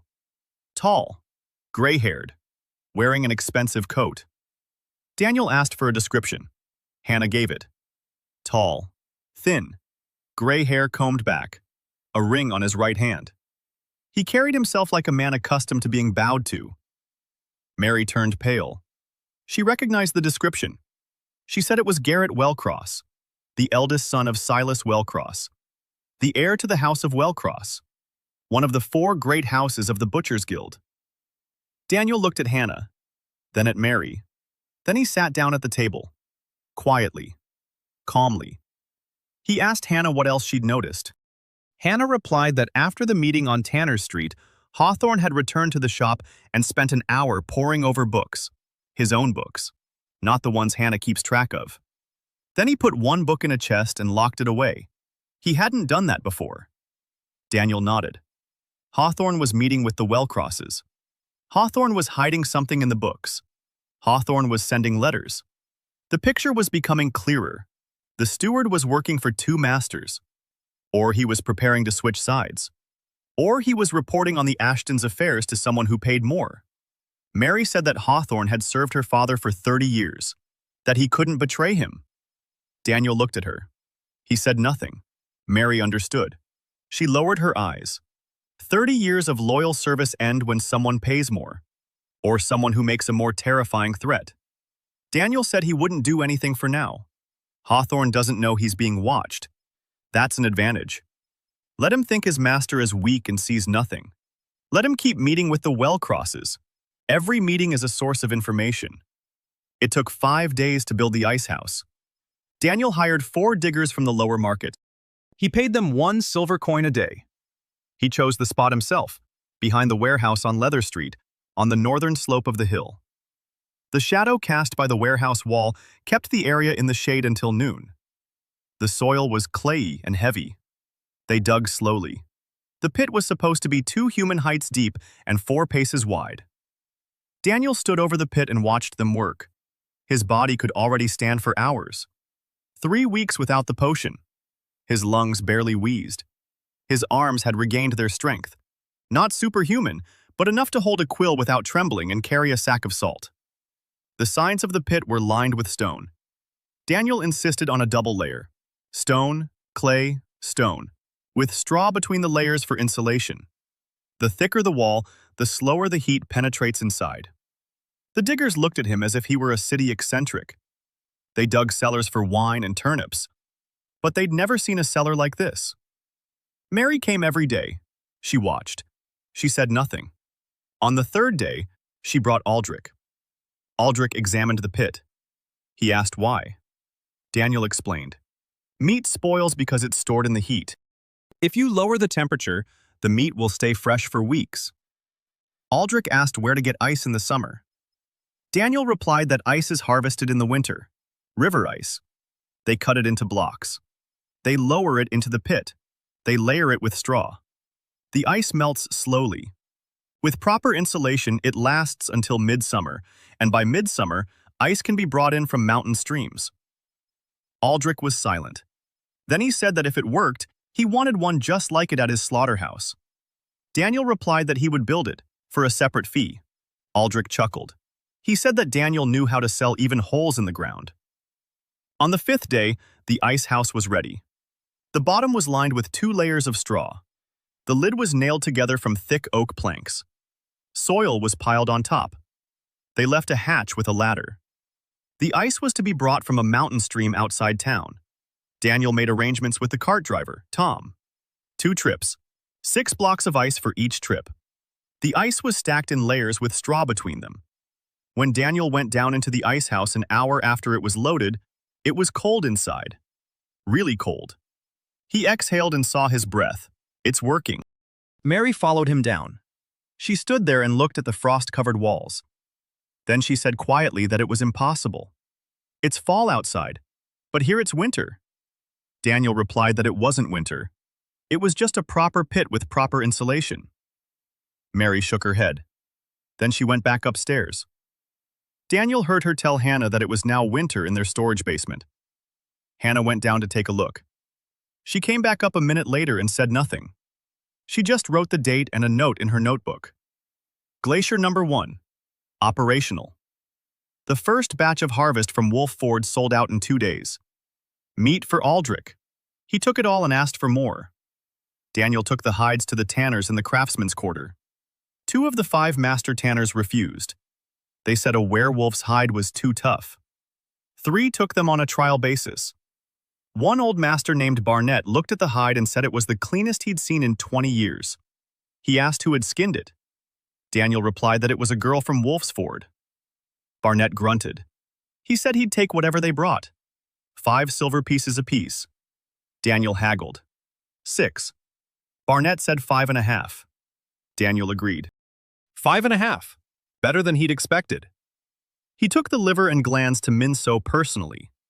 She unwrapped the bundles on the counter. She examined the liver. She sniffed it. She felt it. Then she examined the glands. 2 of them, intact, wrapped in damp cloth, covered in ice. She looked up at Daniel. She asked how he'd kept them in such good condition. Usually the glands spoil within a day. Daniel replied that it was the cold, the cloth, the ice, and quick removal right after butchering. Minso remained silent. Then she said that from these 2 glands, she would make 4 vials of extract, 8 silver coins each, 32 silver coins, half for him, 16 silver coins from the 2 glands. Daniel nodded. The figures matched his calculations. Minso said she needed 3 days to prepare it. Daniel replied that he would wait. In 3 days, he would collect his share, 2 vials of moon gland extract, which he would sell. To whom? He didn't know yet. But 8 silver coins for a small vial meant the market of the wealthy, the palace district, physicians in noble households. He needed access to that circle. Aldrich. His wife was acquainted with the city judge's wife. The judge was a connection to the palace quarter. The thread was unfolding. He sold the tendons to a bowmaker on Armory Street, an old man named Graham. He looked at the bundle. He pulled on one tendon, bent it, tested it for breakage. Then he said it was the best bowstring material he'd seen in 5 years. He asked how much. Daniel named his price. 2 silver coins for a bundle of 10. Graham didn't haggle. He took both bundles, paid 4 silver coins, and asked if Daniel could supply him regularly. Daniel replied that he could. Another contract. Another thread in the web. He sold the bones to an alchemist at the upper gate. He gave the hooves to the glue makers for 1 silver coin per set. He hasn't sold the blood powder yet. The sausage makers at the market didn't know what to do with it. Daniel explained it to 2 of them. The blood powder is added to the ground meat. It gives the sausage a dark color and a rich flavor. It saves on meat. One sausage maker kicked him out. The second one thought it over. He took a sample to try. He promised to get back to him in a week. He's keeping the fur from the werewolf's neck for now. He needs a fulling miller or a felt maker. He'll find one later. In total, the first shipment from Wolf's Ford brought in meat, 80 silver from Aldrich, hides, 11 silver from Barnett, potions, 16 silver in the future, tendons, 4, bones and hooves, 5. Total, 116 silver from 2 carcasses, minus 30 to the hunters at the new rates, minus 5 for transportation, minus 3 for salt and supplies. Net profit, 78 silver coins, from 2 carcasses in 1 week. Hannah looked at the final figures and was silent for a long time. Then she said that if they doubled the volume to 4 carcasses a week, the net profit would rise to 150, because transportation costs wouldn't double. The wagon makes 1 trip. Whether you load a full wagon or half, the difference in transportation cost is 0. Daniel looked at her. He said she had just described the principle of economies of scale. Hannah asked what that was. Daniel explained, the more goods you transport in a single trip, the cheaper each unit of goods costs. Fixed costs are spread over a larger quantity. Hannah took notes.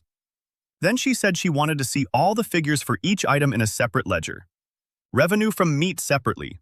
Revenue from hides separately. Revenue from alchemy separately. So she could tell which item was the most profitable. Daniel nodded. Exactly. Hannah was already thinking like a manager, not as an accountant. He hadn't taught her that. She'd figured it out on her own. A week later, a second shipment arrived from Wolf's Ford. 3 carcasses. Abby sent a note, a short one. She wrote that the hunters had gotten the hang of the process. One had damaged the glands while removing them. She'd shown him how to do it a second time. He wouldn't mess it up again. And one more thing. 2 hunters from the neighboring village of Talsbrook came to Wolf's Ford. They asked about the merchant from the capital. They want the same terms. Daniel read the note and set it on the table. Talsbrook. That's the second village. It's too soon. He'd promised himself a month to get things up and running. But if Talsbrook is coming on its own, that means word has gotten out. The hunters are talking among themselves. News that someone is paying 15 times more for the same game will spread in a matter of weeks. He needs to make a decision. Expanding now is risky. Money is tight. He's short on manpower. Logistics are stretched to the limit. 1 wagon, 1 driver, 1 route. But not expanding is risky too. If he turns Talsbrook down, someone else will snap him up. The middlemen will find out that the hunters want better terms. They'll raise prices to keep suppliers in line. Or conversely, they'll start putting pressure on everyone so that no one dares to work around them. He chose a compromise. He wrote to Abby. Let the hunters from Talsbrook bring their catch to Wolf's Ford. Butchering will follow the same procedure. Payment will be at the same rates. For now, the equipment is only for Wolf Ford's guild. Talsbrook will get its share once Daniel is convinced the system is running smoothly. Abby was meant to be the hub, not just a butchery supervisor, a liaison between the villages and the capital. The person who receives the game, checks its quality, and dispatches the wagon train. She's 19 years old. She's never managed anything but her own knife. But she's a quick learner, and the hunters trust her, because she's one of them. Daniel dictated a letter to Hannah for Abby with detailed instructions. How to receive the game, how to inspect each item, how to fill out the inventory sheet, how to pack it for transport, and what to do if the goods don't meet standards. Hannah wrote and shook her head. Then she said it sounded more like an army manual than business records. Daniel replied that a good business is just like an army. Only instead of swords, there are shipping documents. Meanwhile, Hawthorne continued to behave as usual. He'd come in the morning. He'd work in the shop. He kept his books. He left in the evening. But Hannah kept track of his every move. Another meeting on Kojavanaya Street. This time, not with Garrett Wellcross, but with a man whom Hannah described as short and stocky with a broken nose. Mary didn't recognize this man. Daniel decided to find out. He sent a boy to follow him. The boy returned 2 hours later and said that the man with the broken nose had entered an office on Melnichnaya Street. The sign read, Grindle Brothers, Appraisal and Transportation. Daniel asked Hannah if she knew the Grindles. Hannah said she did. Small-time haulers. But there were rumors that they took money for special services. Intimidation. Damaging goods. Arson. Daniel nodded. The Wellcrosses are bringing in muscle. For now, they're just keeping an eye on things. But if they decide to act, the Grindles will be their enforcers. He needs to prepare. But first, he needs to do one thing he's been putting off since day one. Deal with the brew. He'd been abstaining for 4 weeks now. His body had grown noticeably stronger. He could climb stairs without getting out of breath. He could walk 3 miles through the city without stopping. His complexion had changed. Mary noticed. She said he looked better than he had in all 4 years of their marriage. Daniel replied that fresh air and work were helping. Mary didn't believe him but kept quiet. He followed the maid Gladys, quietly, carefully. Gladys brought the decoction every morning. She prepared it in the kitchen. She took the herbs from a little bag she kept in her storeroom. Daniel waited until Gladys had left for the market. He went into the storeroom. He found the little bag. Inside was a mixture of dried herbs. He sniffed it. That same bitter smell. The herbs looked ordinary. Leaves, roots, nothing suspicious to the eye. But he wasn't a herbalist. He couldn't tell what it was just by looking at it. He needed an expert, Minso, He scooped a handful of the herbs into a rag and took it to Minso that same day. He placed it on the counter and asked her to identify the ingredients. Minso unfolded the rag. She sniffed it. She ran her fingers through the herbs. She separated a few leaves. She rubbed them between her fingers. She sniffed again. Then she looked up. Her face was expressionless. Only her eyes had changed. They had grown hard. She said there were 3 medicinal herbs in the mixture. The month passed quickly. 30 days during which Daniel slept 4 hours and worked the rest of the time. His body grew stronger. He could walk from home to the harbor and back without stopping. His lungs no longer wheezed. The cough was completely gone. Mary looked at him every morning as if checking to make sure he was real, that he wouldn't disappear, that yesterday hadn't been a dream. Over the course of the month, 6 wagon loads arrived from Wolf's Ford, 14 werewolf carcasses, 2 bone-eater carcasses, 1 moon deer. The moon deer was the main event. Abby had sent it separately with a note. The antlers were intact. They glowed at night. 6 glands, removed according to the diagram. Everything's in order. And a postscript. Hunters from Tallsbrook brought in 2 more from the village of Hawksmoor. They want to work. Daniel turned the moon deer carcass over in the warehouse. Mary stood nearby. Hannah was behind her. The antlers really did glow, a dim blue light, like phosphorus. In the semi-darkness of the warehouse, it looked otherworldly. Mary said that a pair of those antlers was worth as much as 3 houses in the lower market. Daniel nodded. But he wasn't going to sell the antlers right away. Antlers are capital. You have to hold on to them. Release them onto the market at the right moment when demand is at its peak. Before winter, when the Palace District buys decorations and gifts. As for the moon deer glands, they went to Minso that very same day. 6 of them. Minso accepted them in silence. She turned each one over. She examined them. Then she looked up and said that in 6 years on the job, she had never once held more than 2 glands at a time. And now there were 6 right in front of her. Whole. Fresh. Perfectly preserved. From the 6 glands, she'll make 12 vials of extract. 96 silver pieces. Half for Daniel. 48 silver pieces. From a single deer. Just from the glands. And then there's the meat. And the hide. And the antlers. Daniel began to count. Moon deer meat is more tender than wolf meat. It doesn't need to be soaked. It's enough to cut it up properly and cook it. That's not 4 silver pieces per pound. It's 8. 10.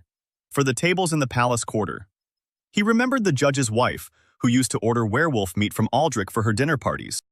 What if he offered her moon deer meat? That's a whole different level. He asked Aldrich to arrange a meeting. Aldrich did. 3 days later, Daniel was standing in the city judge's house. The house was large, stone, with stained glass windows. The judge turned out to be a thin man with a long face and watchful eyes. His wife was the complete opposite. Plump, cheerful. She loved to eat and loved to entertain. Daniel brought 3 dishes with him. Moon deer meat sautéed with herbs, that very same venison with rosemary. He served it on a white platter. The judge's wife tasted it. She closed her eyes, opened them, tasted it again. Then she told her husband that they would bring this to the next reception at the palace. The judge looked at Daniel. He asked the price. Daniel quoted 10 silver pieces per pound. The judge didn't bat an eye. For the Palace District, that was a normal price for a delicacy. They didn't sign a contract, but they reached a verbal agreement. 2 pounds a week for the judge's table, and separate orders for receptions. Aldrich stood to one side, doing the math in his head. Daniel could see it on his face. Aldrich realized that his sister's business partner was rising faster than he'd expected, and that both pleased and worried him. On the way back, Aldrich walked alongside Daniel. He remained silent for 2 blocks. Then he said he wanted to propose a deal. He wanted to buy into the business. Not in werewolf meat, in moon deer. He was willing to invest 300 silver pieces in purchasing equipment for the hunters if he were granted the right to resell the moon deer meat through his connections. Daniel thought quickly. 300 silver pieces would cover equipment for Tallsbrook and Hawksmoor, 2 villages. An expansion of the network. But Aldrich has a stake, which means Aldrich is in on it, deeply, not just a buyer, a partner, with his own interests and his own connections. and with his brotherly rights to Mary's property if anything goes wrong. Daniel replied that he'd think about it. Aldrich nodded. He told him not to take too long. Offers have an expiration date. That evening, Daniel told Mary. She listened in silence. Then she said that Aldrich wasn't a fool. He sees the money and wants his share. The question isn't whether to take him on. The question is on what terms. Daniel asked what she suggested. Mary replied, let him invest. But not in a share of the business, in a specific commodity. The right to resell moon deer meat. Only meat. Not hides, not antlers, not glands. Meat. At a fixed price. He buys from the Ashtons at 6 silver pieces per pound and sells for whatever he wants. His risk. His margin. But he doesn't meddle in the rest of the business. And his 300 silver pieces aren't a share. They're an advance payment for the goods. Daniel looked at Mary. Then he said she'd just proposed a dealer model. Mary asked what that was. Daniel replied that it's when a partner buys the right to sell your goods, but doesn't own the business. Mary nodded. She said her father had worked that way with tobacco merchants. He just didn't know that's what it was called. Daniel accepted Mary's terms and presented them to Aldrich. Aldrich thought it over for a day. Then he agreed. 300 silver pieces up front. The right to resell moon deer meat. Meat only. 6 silver pieces per pound from the Ashtons. They signed the contract in Hannah's presence. She kept a record. Every clause. Every figure. 300 silver. Daniel sent Tom to Wolf's Ford with a new shipment. Supplies for Talsbrook and Hawksmoor. Crossbows, boots, traps, and a letter to Abby. In the letter, he appointed her field inspector for 3 villages, Wolf's Ford, Talsbrook, and Hawksmoor. She was responsible for the quality of the butchering in all 3, for inspecting the catch, and for dispatching the wagons. He offered her a salary, 5 silver coins a week. For a country girl, that was a huge amount of money. A week later, Tom returned with an answer. Abby accepted. And there was more. She wrote that her father, Hank, wanted to speak with Daniel in person. Hank knows the roads, all the roads, including those unknown to the middlemen. He's willing to show them one route via Wolf's Trail. It's a day and a half shorter than the main road, but more dangerous. But if you travel in a group with security, it's perfectly passable. Daniel recalled dinner in Wolf's Ford a month ago. Hank had mentioned that trail. A day and a half saved. On regular runs, that's a huge difference. 2 convoys a week instead of 1. Or the same one, but faster. The goods arrive fresher. Less ice melts. The meat is in better condition. He made a mental note. Go to Wolf's Ford again. Travel the Wolf's Trail with Hank. Map it out. Identify the risk points. Decide whether security is needed and how much it will cost.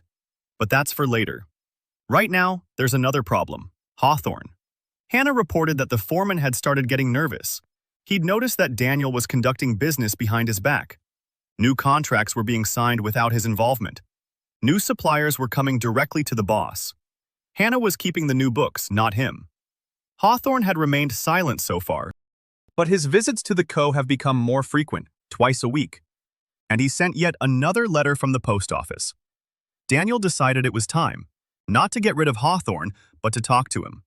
He called him in that morning, sat down at the table across from him, looked him in the eye. Hawthorne looked back steadily. 30 years of training. Daniel said calmly that he knew about the meetings on Kozhevanaya. He knew about the letters. He knew about the chest containing the book that Hawthorne kept locked away. Hawthorne didn't flinch. Only his hands on his knees clenched slightly. He asked how his employer knew. Daniel replied that it didn't matter. Something else is important. He offers Hawthorne a choice. Option 1. Hawthorne tells him what the Wellcrosses want, what he's been passing on to them, and what they're planning, and continues working for the Ashtons, with a raise. Option 2. Hawthorne leaves today, without a reference, and Daniel sends a copy of Hannah's notes about his meetings to every merchant in the lower market. A clerk who spies for competitors will never find work in Remhold. Hawthorne was silent for a long time. Daniel could see his mind working. 30 years of caution. 30 years of survival under various employers. Hawthorne was weighing his options. Then he said that the Wellcrosses wanted to know the Ashtons' shop turnover. volume of goods, suppliers, weak spots. He passed on the figures every 2 weeks. In return, he received 3 silver coins. Daniel asked if there was anything else. Hawthorne paused. Then he said that during their last meeting, Garrett Wellcross had asked about Wolf Ford, about the contract with the village, about the hunters, and about the glacier. Daniel nodded. They already know. That means the window is closing. The Wellcrosses are moving from observation to action. The question is when. Hawthorne said it would be soon.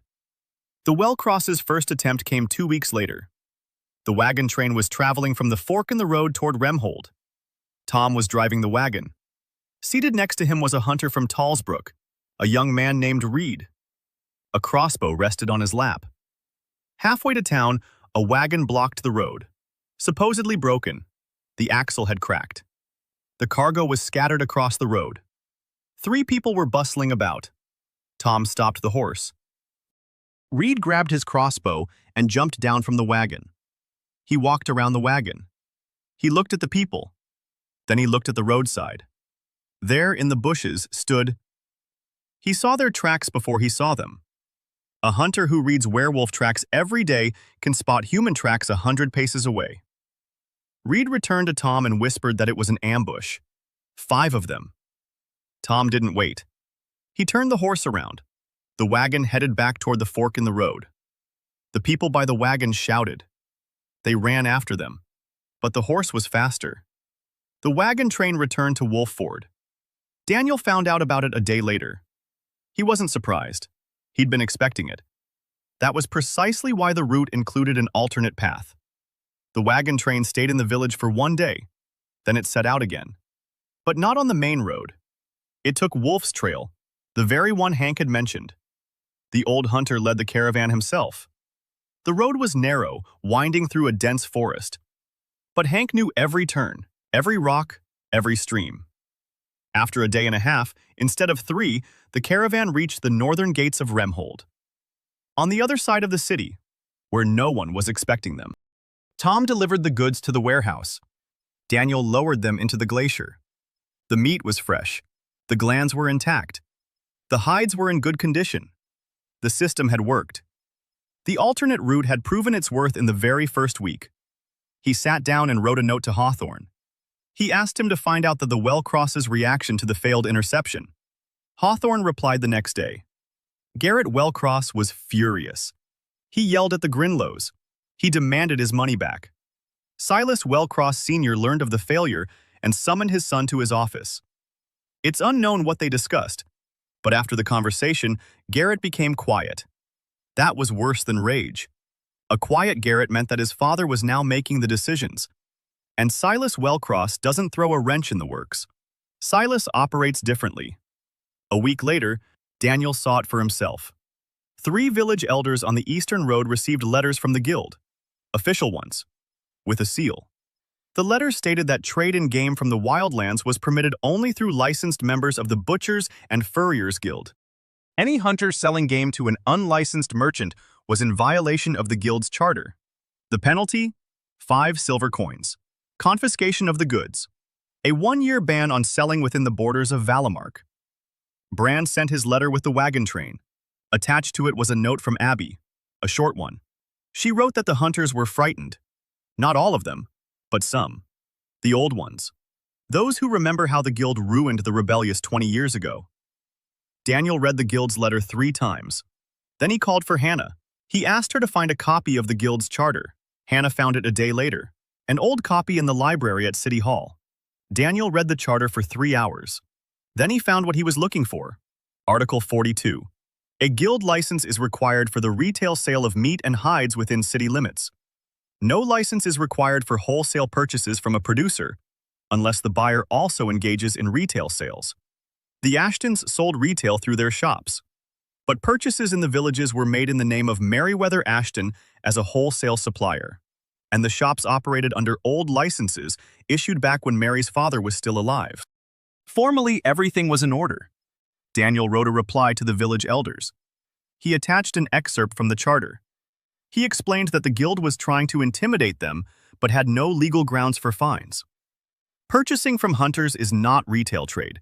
It is the wholesale purchase of raw materials, which is not regulated by the charter. And he asked Abby to read this letter to the hunters in person, to every hunting party, to every foreman. Abby read it aloud. Bran calmed down. But 2 hunters from Hawksmoor still refused to work. They were scared. They went back to the middlemen. Daniel didn't try to stop them. You can't hold people by force. Only through profit and trust. The rest stayed. Because the price difference was too great. Half a silver coin from the middleman or 15 from Ashton. The choice is obvious to anyone who can count. 2 days after the incident with the guild's letters, something else happened. Daniel finally went down to the basement. The Ashton house stood on old foundations. The basement was large and dark. Stone walls, a low ceiling. Mary kept barrels of salted meat and sacks of grain here. In the far corner, the wall looked different from the rest. The stones were laid more evenly. The mortar between them was fresher. Daniel tapped on the wall. A hollow sound. There was nothing behind it. He found a tool, a chisel and a hammer. He worked quietly, alone, at night. Mary was asleep upstairs. So was Hannah. He removed 4 stones. Behind them, a niche opened up. A small one, about the size of a chest. Inside stood a box, wooden, with a brass lock. The lock was simple. Daniel pried it open with a knife. Inside were papers, 12 sheets, covered in fine handwriting. The same handwriting he'd seen on his first day in Hawthorne's ledgers. No, not Hawthorne's. The handwriting was similar but different, finer, neater.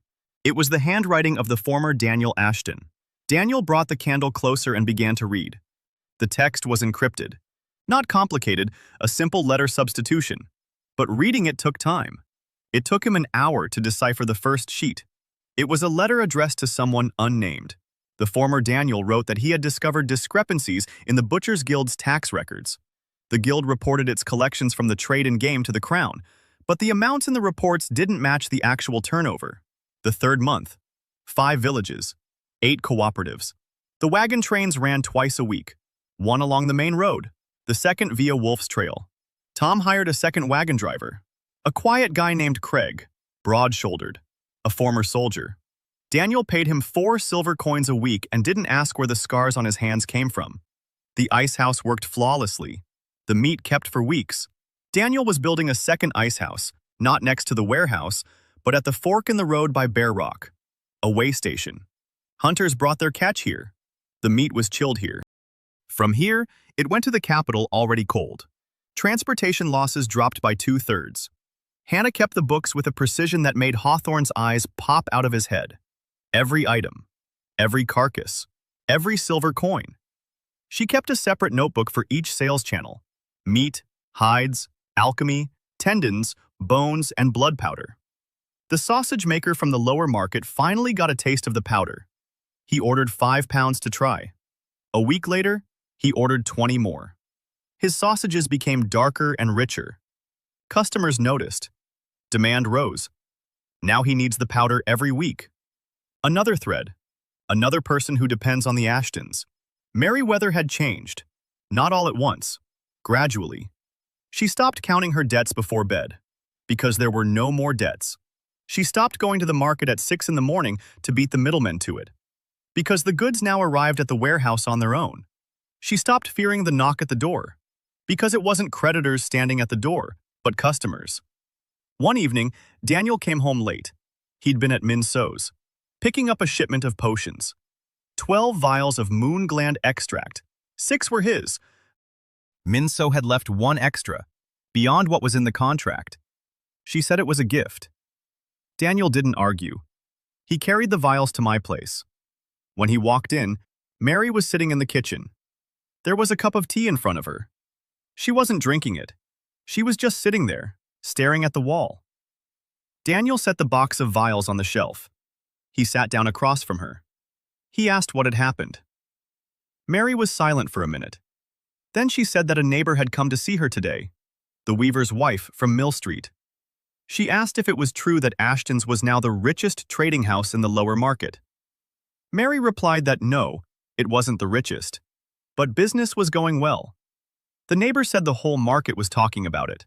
That Mary's husband had gotten out of bed and turned everything around in 3 months. That he had ice houses where it was winter in the middle of summer. That hunters in the East worked exclusively for him. That his meat was served at the judge's table. Mary said she'd heard all this and didn't recognize her own life. 3 months ago, she was about to lose her warehouse. Now her courtyard was full of goods, and she had customers from the Palace District. She said she didn't know how to feel about it. Daniel asked how she felt. Mary replied that she was afraid. Daniel waited. Mary said she was afraid because everything was going too well. She grew up in a merchant's family. She knew that when things are going well, trouble is never far away. Daniel remained silent. Because she was right. Trouble was never far away. He just didn't want to tell her that right now. Instead, he stood up. He went to the kitchen. He put the kettle on. He made tea. Not herbal. Regular. Black. With mint. The kind Mary loved. He brought 2 cups. Set one in front of her. Sat down beside her. Without saying a word. Mary took the cup. She drank in silence. Then she said quietly that her mother used to make her this mint tea a long time ago. Back when Mary was little and afraid of thunderstorms.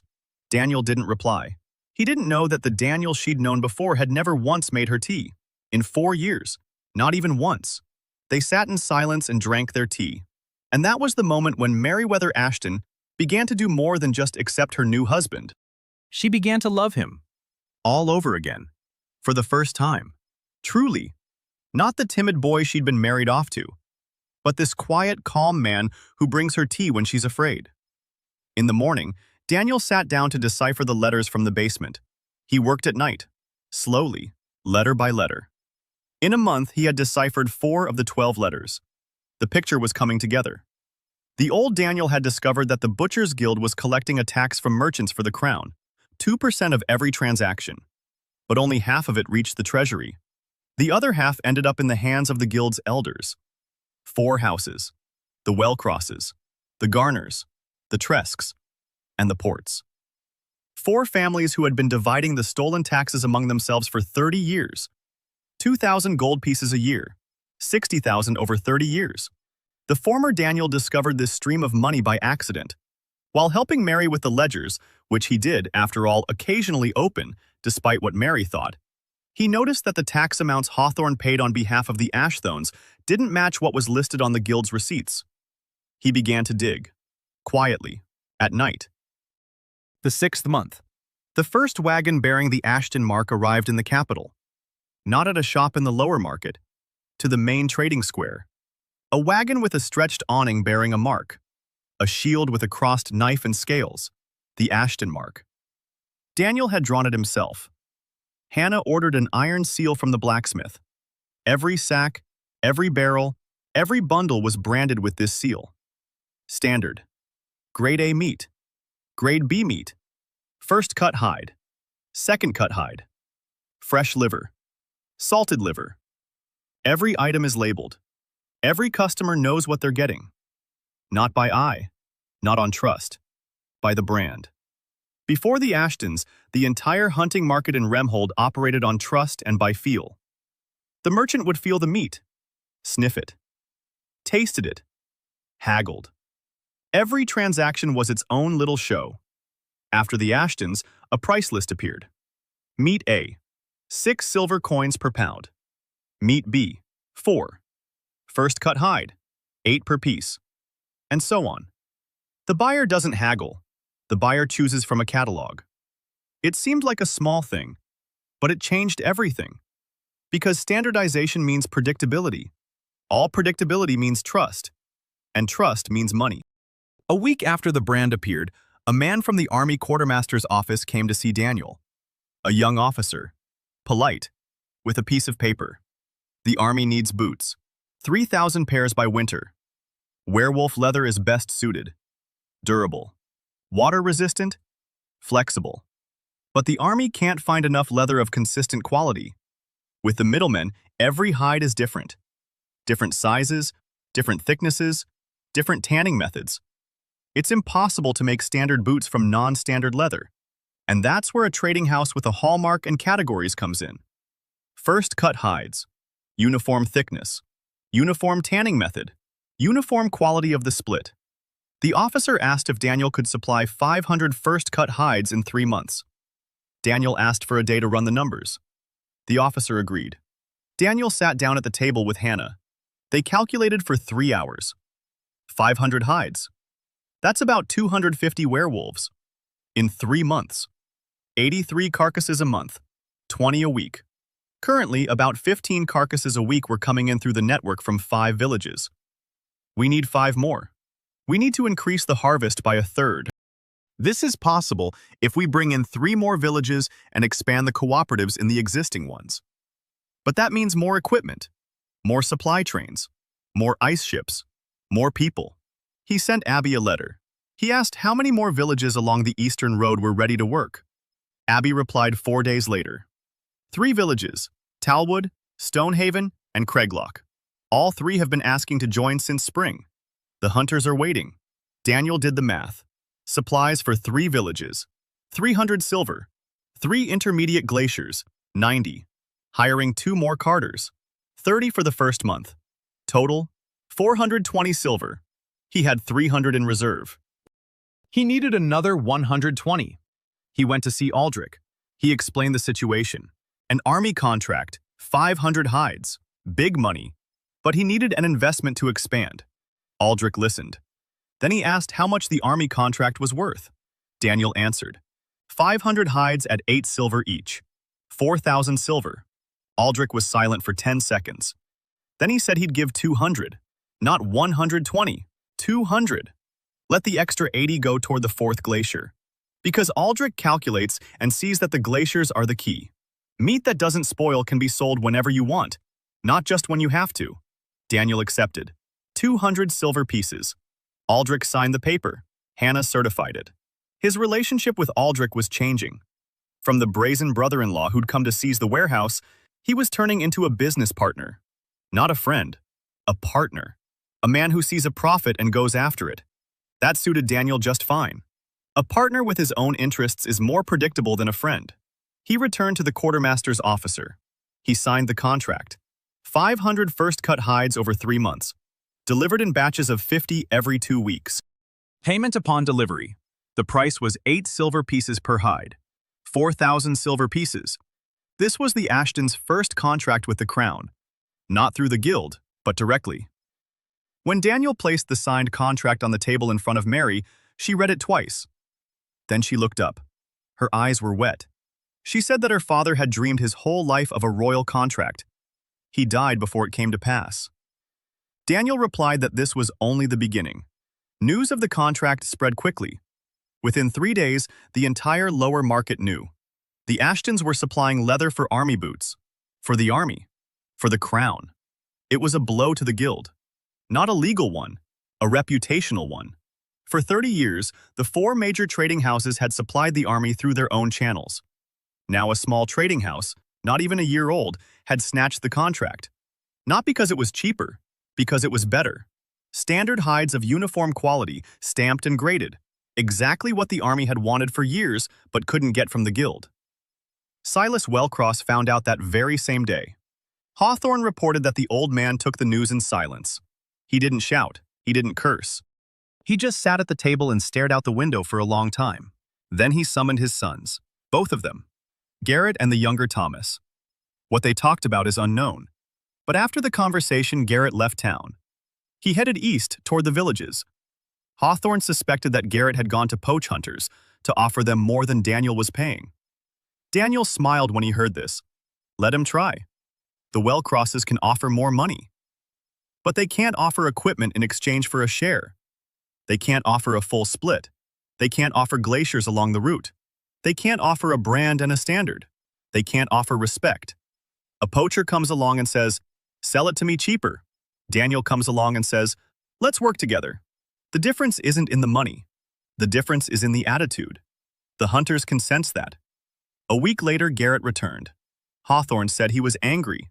Not a single village agreed. Bran of Wolf's Ford listened to his proposal and replied briefly. He said that Ashton had given them crossbows when the Wellcrosses were slapping them around. Garrett left empty-handed. Daniel took it in stride, but he knew Silas wouldn't give up. Money and persuasion hadn't worked. Bandits on the road hadn't worked. Letters from the guild hadn't worked. Bribing the hunters hadn't worked. What next? Silas is smart, patient. He'll find a weak spot and strike there. Daniel's weak spot is his body, his health. A single rumor that the Ashton's husband is on the verge of death again, and the partners will start to get nervous. Contracts will falter. Trust will crumble. And there's one more weak spot. Mary, her brothers. Aldrich has invested money, but his loyalty is based on profit. If profits are called into question, Aldrich will switch sides. Hart hasn't said a word for 3 months. What he's thinking is unknown. Daniel decided to shore up his weak spots. First, his health. He started going for a walk every morning. 3 miles through the city, then 4, then 5. His body adjusted. His muscles grew stronger. His face took on a healthy glow. He ate more. He slept more whenever he could. He asked Min So to prepare a restorative concoction. A real one. No gray heather. Min So prepared it. Bitter but beneficial. He drank it every evening. Second, Aldrich. Daniel offered him a seat on the trading house's board. Not formally, in practice. Twice a month, the 3 of them would meet. Daniel, Mary, Aldrich. They discussed business. Aldrich saw the numbers. He saw growth. He saw the potential. That tied him down more firmly than any contract. A man who sees a growing business from the inside won't run off to the competition. He'll run after a new stake. Third, Hart. Daniel invited him to dinner. Hart came. Quiet, wary. Daniel offered him a contract. Hart's slaughterhouse on the southern outskirts stood half empty. If Hart took on the butchering of werewolf meat according to the Ashton standards, Daniel would supply him with raw materials. Full capacity. The 9th month. The Ashton business no longer fit into 3 shops and 1 warehouse. Daniel rented a 2-story building on Market Street, a former inn, stone walls, a spacious courtyard for wagons, a cellar for the ice house. The 2nd floor served as an office. Hannah was the first to move in. She brought all the books with her. She arranged them on the shelves. She hung a map of the eastern route on the wall, with the villages and wagon routes marked. The map grew more crowded with markings every week.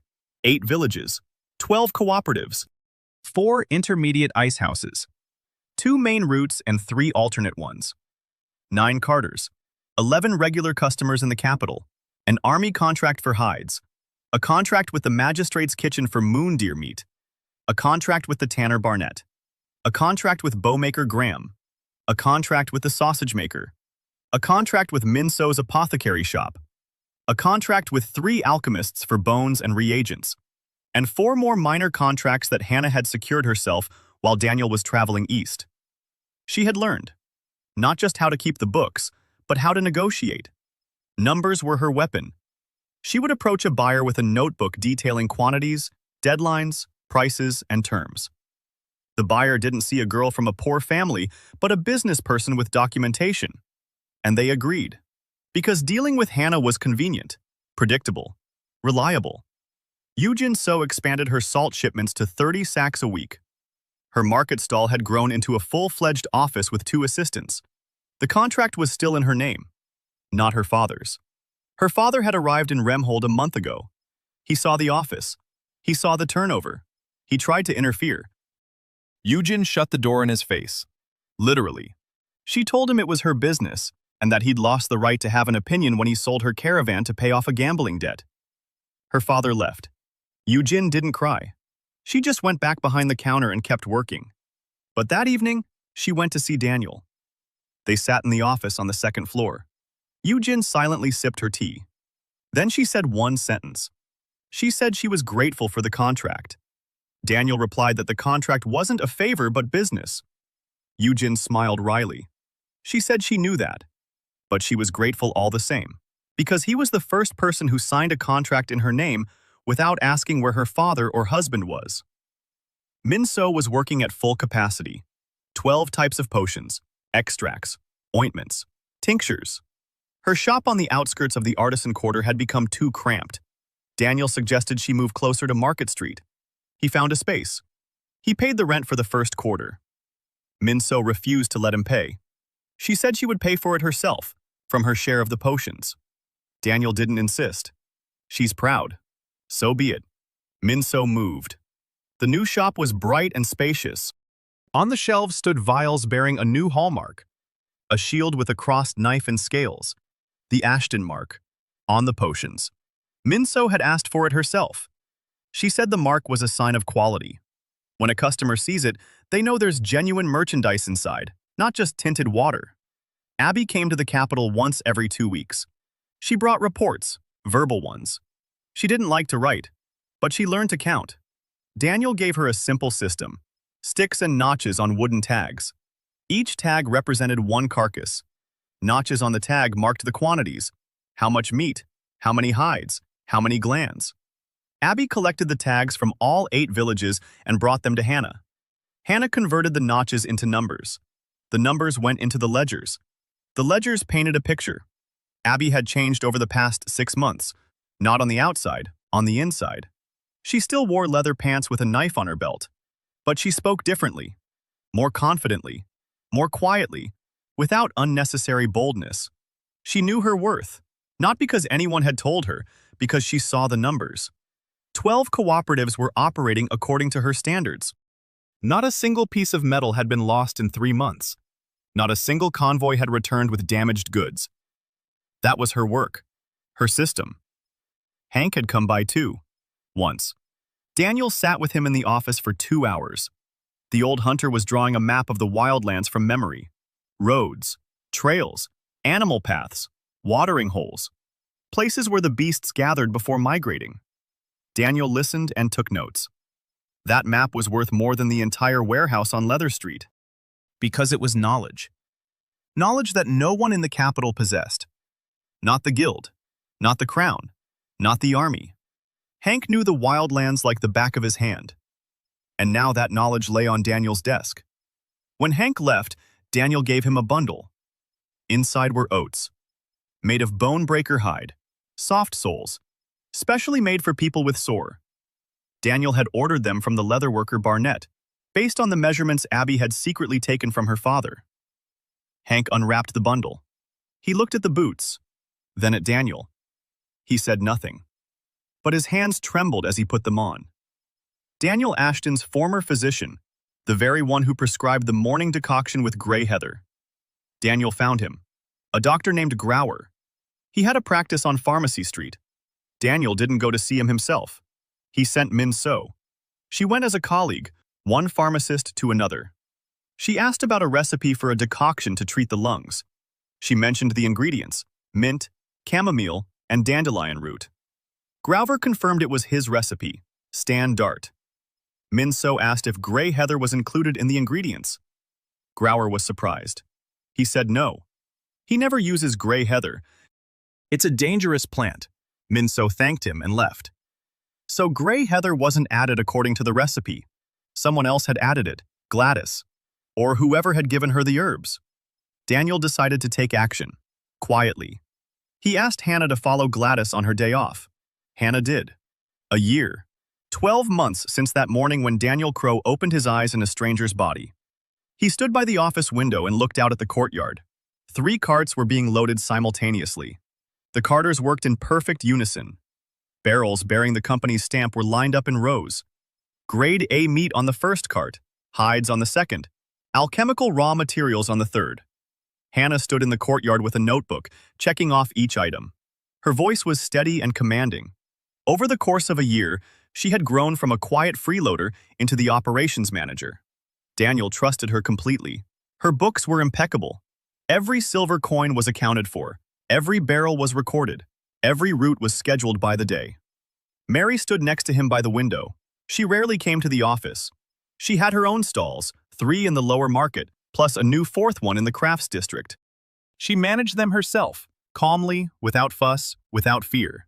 Over the past year, she had gained weight, just a little but noticeably. Her face had softened, and the dark circles under her eyes had faded. Her hands were no longer dry from constant work. Because now she had assistants, people she'd hired herself, whom she paid well, who worked not out of fear but out of respect. She'd learned this from Daniel, not with words, by example. Today was a special day. The royal quartermaster had sent a letter. He'd requested a meeting, in person, at the Ashton's office. Not at the palace, at the office. That meant he was coming as a supplicant, not as an official. The quartermaster arrived in the afternoon. A tall, thin man in a plain military uniform. No entourage, just one aide at the door. He sat down at the table, accepted a cup of tea, looked at the map on the wall, for a long time. Then he spoke. The army is stationed on the eastern border. 3 garrisons, 2,000 men. Supplies come through the guild. More precisely through the House of Wellcross, which has held the contract for 30 consecutive years to supply food and equipment to the eastern garrisons. The problem is that the deliveries are falling through. The meat arrives rotten. The leather arrives damp. The boots fall apart after 2 months. The soldiers are starving. The officers are complaining. Winter is approaching. One more winter like this, and the Eastern Army will start to fall apart. The quartermaster said that the crown needs a new supplier, one that's reliable, stable, and guarantees quality. He looked at the brand on the barrels in the courtyard and said he'd heard about the Ashton standards, and about the glaciers, and about how not a single Ashton supply train had arrived with spoiled goods in the past 6 months. Not a single one. Daniel listened in silence. Then he asked what volume was being discussed. The quartermaster replied, "Meat, 200 pounds a week. Leather for boots and belts, 50 hides a month. Lard for candles and lubrication, tendons for bowstrings, blood powder for soldiers' rations, and more. Potions, medicinal ones. For the garrison doctors, extract from the moon gland, ointments for frostbite, tinctures for wounds, a full supply, all from a single source." Daniel looked at Mary. She was standing by the wall listening. Her face was calm, but her hands were trembling slightly. She understood the scale of it. This wasn't a contract for 500 hides.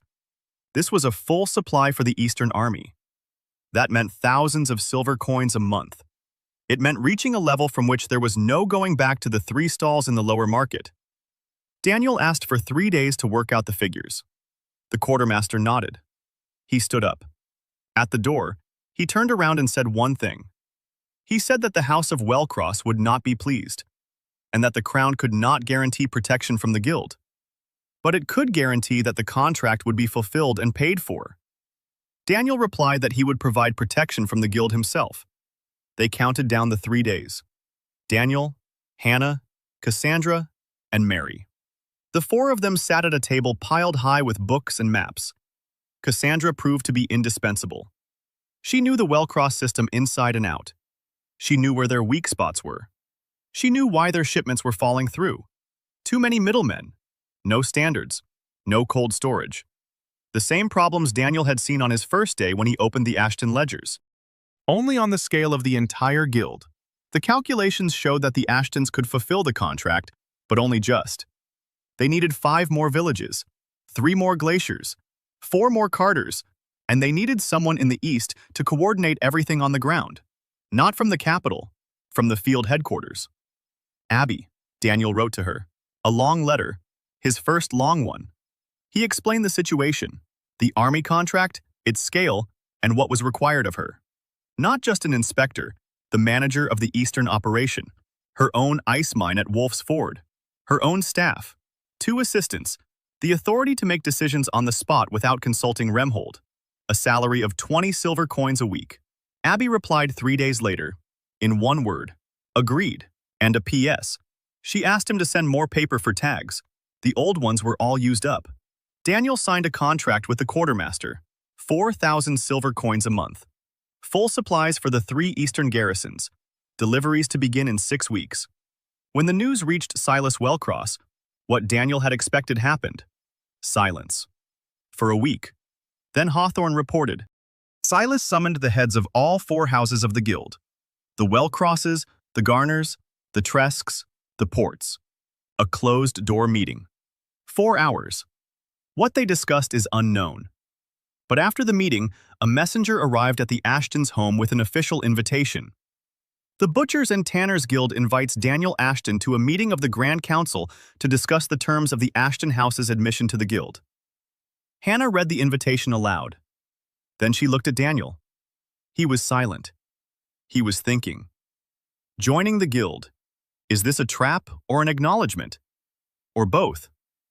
If he joins the guild, he'll have to submit to its rules, its charter, its quotas, the council's decisions. The 4 old houses will vote against him, 4-1. He'll lose every vote. But if he refused, the guild would unite against him. All 4 houses. Not each one separately, as was the case now. All together. That was a different level of pressure. Legal, political, economic, and perhaps even physical. He chose a third path. He accepted the invitation. But he didn't come alone. He brought documents. Winter came early. Snow fell in early November. By the end of the month, the roads were buried. The caravans slowed down, but they didn't stop. Because Daniel had been preparing for winter since summer. The ice reserves in the glaciers had been replenished. The straw had been replaced. The lids were insulated with a double layer. Rest stops for the drivers' overnight stays had been cleared along the routes. Firewood had been stockpiled in every village to heat the staging areas. The caravans moved on. More slowly, but they moved on. The first crisis struck in December, a blizzard. 3 days. The roads were blocked. The Ashton convoy got stuck at the pass between Talsbrook and the fork in the road. 4 wagons, 12 barrels of meat, 6 bundles of hides for the army. The driver Craig and 2 hunters. That same night, a royal caravan carrying provisions for the eastern garrison got stuck. Not an Ashton caravan, an old one that still traveled through the guild's canals. 30 wagons, no guards, no supplies, no plan. A messenger arrived at Daniel's that night, frozen to the bone, waist deep in snow. He said the garrison in the east was starving. 3 villages were cut off. The quartermaster is in a panic. He's asking for help, any kind. Daniel didn't make a fuss. He sat down at the map. Mary brought candles. Hannah fetched the books. Cassandra unfolded the supply list. Daniel was silent for 10 minutes. He stared at the map. Then he began giving orders. Hannah, find the contracts with the villages Talsbrook. Their ice house is full. Winter meat supplies, enough to feed the garrison for a week. Contact their village head, immediately. Eugene, salt, 20 sacks. Load them onto the reserve wagon at the north gate. Abby, pass the order on through Tom. Find old Hank. He knows the wolf trail in winter. He's the only one who can guide a wagon train through the forest in a blizzard. Mary. A letter to the quartermaster. The convoy will depart in 6 hours. Delivery in 4 days. Payment after delivery at the usual price. No rush surcharge. Cassandra looked up. She asked why there was no surcharge. Any merchant in this situation would double the price. They'd ask for triple. The garrison is starving. The crown will pay whatever they're told. Daniel replied briefly. Because a rush fee is a one-time payment. But the reputation of a man who saved the garrison at the standard rate lasts forever. Cassandra fell silent. Then she nodded. The convoy set out in 6 hours, as promised. Hank led it through Wolf Trail. The old man knew every tree, every rock, every turn, even under 2 feet of snow. 3 hunters from Wolf Ford led the way, breaking trail. Behind them, the wagons moved slowly, laboriously, but they were moving. 4 days later, the convoy reached the garrison. Meat from the Talsbrook Glacier, salted fish, blood powder for porridge, lard, a sack of salt, and 12 vials of medicinal extract from Minso for the garrison doctors. The garrison commander came out to meet the convoy in person. He stood in the cold with his head uncovered. He watched as the barrels were unloaded. Then he approached Craig and asked who had sent them. Craig replied, Ashton Trading House, Remhold. The commander took note. A week later, a letter from the commander was on the quartermaster's desk. 2 weeks later, the king knew about it. The quartermaster came to see Daniel a second time, not with a contract, with a question from the king. The king asked who had arranged it. The quartermaster replied, a merchant, Ashton. He didn't even demand a rush fee. The king was silent for a long time. Then he said, invite him to the palace. Daniel received the invitation the next day, thick paper, the royal seal, an audience in a week. Mary held the letter with both hands. She looked at the seal, then at Daniel, then back at the seal. She said quietly that her family had been in the trade for 3 generations. No Ashton had ever set foot in the palace. Daniel replied that it was time. Mary smiled, for the first time in a long while. Then she said she had nothing to wear. It was the first time she'd joked in front of him. Daniel laughed. Quietly, briefly, but he laughed. And Mary looked at him as if that laugh was worth more than a royal invitation. Daniel spent a week preparing.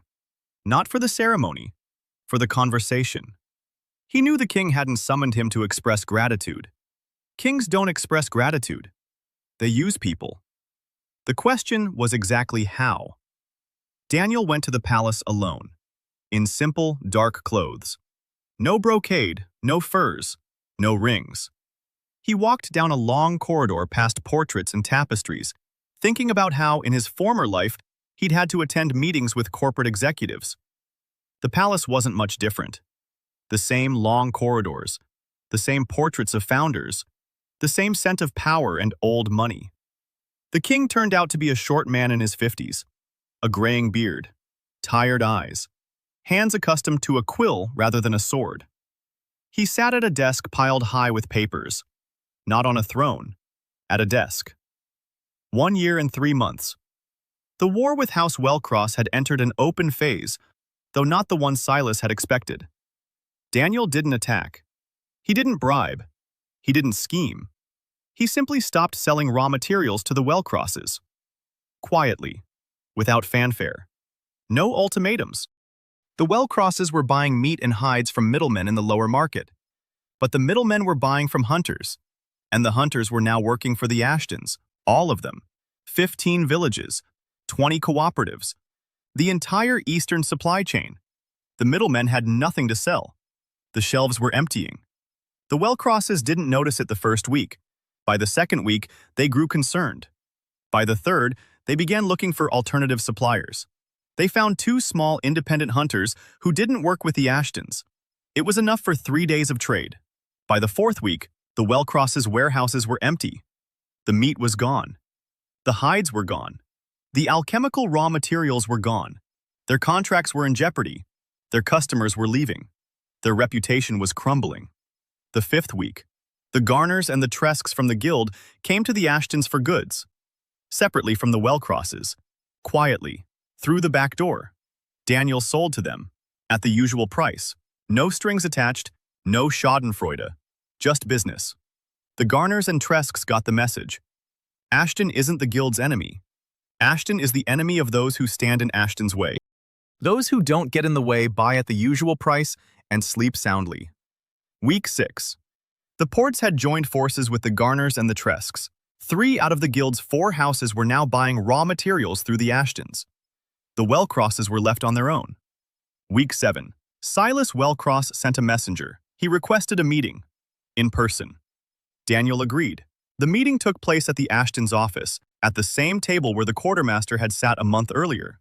Silas came alone. No sons. No bodyguards. An old man in an expensive coat. Back straight. A heavy gaze. But without fire. The fire had gone out sometime around the 4th week, when his main client had gone over to the Garners. He sat down, accepted a cup of tea, looked at the map on the wall, at the bookshelves, at the crest on the door. Then he said he hadn't come to give in, he'd come to talk. Daniel replied that he was listening. Silas spoke for an hour, without a break. He recounted how, 30 years ago, he had created his system, how he had elevated the Wellcrosses from small traders to the guild's leading house, how he controlled the market, how he fed the army, how he fought off competitors. He wasn't making excuses. He was explaining why he did what he did, why he believed it was right. Order, control, predictability. He believed the market needed to be kept in check, that without a firm hand, there would be chaos, that hunters couldn't decide for themselves who to sell to because they didn't understand the market. Daniel listened in silence. When Silas finished, he asked one question. He asked if Silas knew how much the guild was stealing from the crown through inflated tax reports. Silas froze. Then he slowly placed his hands on the table. He looked at Daniel. Daniel took out an envelope. He set it down beside him. He didn't open it. He just set it down. He said that inside the envelope were copies of decrypted letters from the former Daniel Ashton, correspondence with the Treasury, evidence of the embezzlement of 2,000 gold pieces a year, 30 years, 60,000 gold pieces, 4 houses, split evenly. Silas looked at the envelope, then at Daniel, then back at the envelope. Daniel said he wasn't going to use this. Not yet.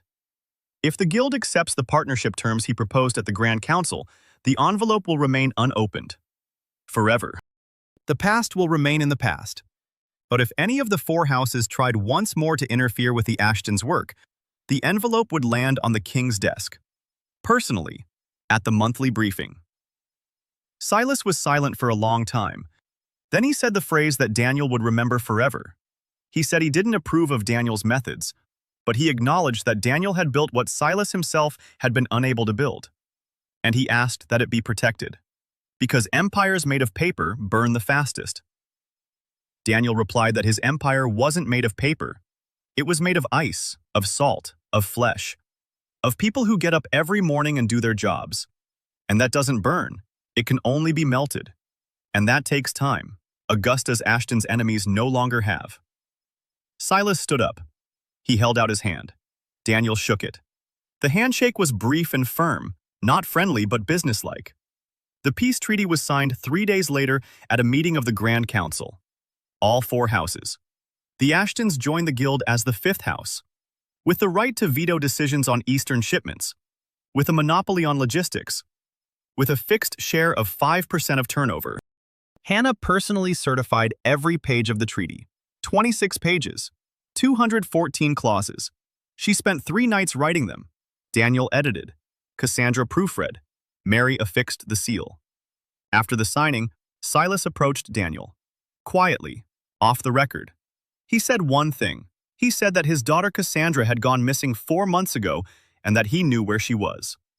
Daniel replied that Cassandra worked for the Ashtons. 2 years later, a winter evening. It's been snowing since morning. Quiet. Heavy. It settles on the roofs of Remhold in an even white layer. The courtyard of the Ashton trading house is lit by lanterns. Large iron lanterns on poles. Candles inside. The light is warm and even. Today is the grand opening. Not of the shops, not of the warehouse, but of the trading courtyard. The 2-story stone building on Trade Street has been completely renovated. First floor, a sales hall with counters. Each counter is for a separate category of goods. Meat, hides, alchemical raw materials, potions, blood powder, tendons, bones, wolf, werewolf, wolf felt, hoof glue. Everything is stamped. Everything is priced according to the menu. Everything is standardized. Second floor, a large hall, a long table, set for 40 people. White tablecloths, clay jugs of wine, plates, cutlery. On the table, meat from the Ashtons glaciers, venison with rosemary, seared werewolf meat with juniper, sausages with blood powder, bread from the southern fields, salt from Eugene So, wine, a gift from the House of Wellcross. In the basement, the glacier hums, the largest in the city. 3 chambers, constant temperature.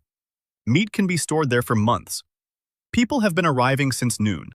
Merchants from all over the kingdom, artisans from the crafts district, carters, tanners, alchemists, sausage makers. Barnett arrives, an old tanner. He sits down in a corner. He picks up a mug of beer. He looks around the room and shakes his head. A year ago, he bought his first hide from Daniel. Today, his workshop is running at full capacity, making boots for the royal army. Graham arrives, a master bowmaker, a quiet old man with sinewy hands. He sits down next to Barnett. They've known each other for 40 years, but they've never sat at the same table with the quartermaster. Today they do. The quartermaster arrives, in full dress uniform, with his aide. He sits in the seat Hannah indicates. She commands like a general at a roll call. A seat for every guest, a place for every jug, a serving time for every dish. Hannah is wearing a new dress, dark blue, austere. Her hair is pulled back. In her hands, not a notebook but a wine glass. But the notebook lies under the table. She checked. The guild arrives, all four families, the Garners with their wives, the Treskys with their sons, the Ports with their daughters, and the Wellcrosses. Silas Wellcross enters last, alone, without his sons. In a simple, expensive doublet, gray-haired, upright. He looks around the room, at the emblem on the wall, at the people at the table. He sits down at the far end, silently. Yujin arrives early. She sits down next to Min-so. They've known each other for half a year. They've become friends. A strange friendship. A salt merchant and a pharmacist. But both know what it means to build a business on their own, without a man's signature on the documents. That bond is stronger than any friendship. Min-so is wearing a light-colored dress today. For the first time in 6 years, she's wearing something other than her work apron. Yujin noticed. She didn't say anything, she just smiled slightly. Min-so gave a slight smile in return. Abby arrived yesterday, for the first time in 2 months, from Wolf's Ford.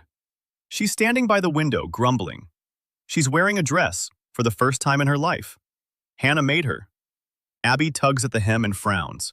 The dress is too long, too tight, too uncomfortable. Tied to her hip under the dress is a butcher's knife. Hannah knows. She pretended she hadn't noticed. Hank is sitting in the corner in his new boots made from a bone-breaker's hide. He hasn't taken them off since the day he got them. He says his feet don't hurt for the first time in 20 years. He's drinking beer and staying silent. He doesn't like big city gatherings. But he came. Because he was invited. And because the person who invited him remembers his aching joints. Tom is sitting by the door. Craig is next to him. Both are wearing clean shirts. Both are awkwardly holding their mugs. The wagon drivers aren't used to fancy dinners, but they're here. Because without them, not a single wagon train would have made it to the capital. Cassandra stands by the window next to Abby. They aren't friends. They respect each other, which for both of them is more complicated than friendship. Cassandra looks at the snow. She knows her father is sitting at the far end of the table. Tomorrow he'll find out that she's staying with the Ashtons. Forever. She's already written him a letter. She hasn't sent it yet. She'll send it in the morning. Aldrich and Hart are sitting next to Mary. Both are dressed nicely. Both are calm. Satisfied. In 2 years, they've earned more with the Ashtons than in the previous 10 years. Aldrich is no longer the brother-in-law who came to take things away. He's become a partner. Not a friend. But a partner who can be trusted. Because his interests align with those of the family. And the family's interests now lie with the House of Ashton. Mary is standing by the staircase waiting, in a new dress, dark green, with a high collar. Her hair is styled, earrings that belonged to her mother. She is beautiful, truly beautiful, not tired, not worn out. A beautiful 31-year-old woman who, for the first time in a long time, isn't afraid of tomorrow. Daniel stands beside her, in simple, plain, dark clothes, not in brocade, not in furs. He's holding her arm. She's grown accustomed to his touch, to his calmness, to the way he looks at a room full of people and sees not guests but a system. Every person at this table is a node in the network he's been building for 2 years. Everyone is needed. Each is in their place. Each does what they do best. And each knows that their work is important. Not because Daniel said so, because he showed them. Every day, with every action. With every waybill signed on time. With every wagon arriving on schedule. With every cup of tea served when needed. Daniel raises his glass. The room falls silent. He speaks briefly. He says he never wanted to be the kingdom's leading merchant. He wanted his wife to stop fearing tomorrow. It turned out that to do so, he had to rebuild the entire market. He thanks everyone who helped. He asks them to eat and drink. Meat from their glaciers. Salt from Yujin-so. Bread from the southern fields. Wine. A gift from the House of Wellcross, for which he is especially grateful. Silas, at the far end of the table, smiles for the first time this evening. Just the corner of his mouth. But he's smiling. Hannah discreetly wipes her eyes. She thinks no one is watching. Cassandra sees her. She says nothing. Abby runs her fingers through her hair and grumbles that the speech is too long. Next to her, Hank nods. He agrees. Min-so exchanges a glance with Yujin. They both understand something, without words. Aldrich raises his mug and takes a drink. Hart does the same. Tom and Craig clink glasses by the door, quietly. Arnett and Graham nod to each other. The quartermaster stands drinking a toast to Dom Ashton. Mary stands next to Daniel. She isn't crying. She isn't smiling. She's just standing there. She's holding his arm. She looks out at the room full of people who came because they believe. Not in goods. Not in money. In a person. In a quiet, calm person who came out of nowhere and gave each of them what they wanted most of all. Not wealth. Not fame. A place. Their own place in a cause that makes sense. She's thinking one thing. Simple. Quiet. Whoever he really is. Thank you for coming. Daniel looks out at the room and thinks of something else. That in a month, the first school for hunters will open. At Wolfford. Where they'll teach not only how to shoot, but also how to butcher. How to preserve game. How to keep records. Abby will be teaching. Hannah will write the course materials. About how, in the basement behind a false wall, there are letters explaining who was hounding the former Daniel and why. And why it's connected to the crown itself. He deciphered all 12 of them. The last letter from the former Daniel was written a week before his death. In a delirium. In shaky handwriting. One sentence. If whoever hears this sends someone in my place, let them forgive me and finish what I didn't have time to complete. Daniel read that sentence for the first time 3 months ago. He reread it many times. And every time he thought of one thing, the former Daniel knew. Not how, not where, but he knew he was dying. And he knew someone would come. He believed it, and he asked for one thing, to finish it. Daniel stands in the hall he built, next to the woman who trusts him, surrounded by the people he gathered. And he knows he's fulfilled the request. He finished it. Not everything, but the most important part. A home where there's nothing to fear. Mary is by his side. Hannah is at the table, counting how much wine is left. Abby is arguing with Craig about which root is best in winter. Eugene is telling Minso about a new variety of salt from the southern reefs. Cassandra is standing by the window, watching the snow. Hank finishes his beer and asks for another. Silas Wellcross silently eats venison and loses himself in his old thoughts. Outside the window, the first real snow of this winter is falling. The Ashton caravans are traveling along the kingdom's 17 roads tonight. Not a single one will be late. Mary takes his hand. Gently. Tightly. He squeezes her hand in response. And that gesture says it all. The whole story. The entire journey. From the sick man's bed to the king's table. From a werewolf's single leg to the 17 roads. From the man who couldn't make it to the kitchen, to the man who keeps a roof over the heads of everyone living in this house. Quietly, without fanfare, simply because that's the right thing to do. Snow is falling. Candles are burning. People are eating. Caravans are passing by. And that's all you need to know.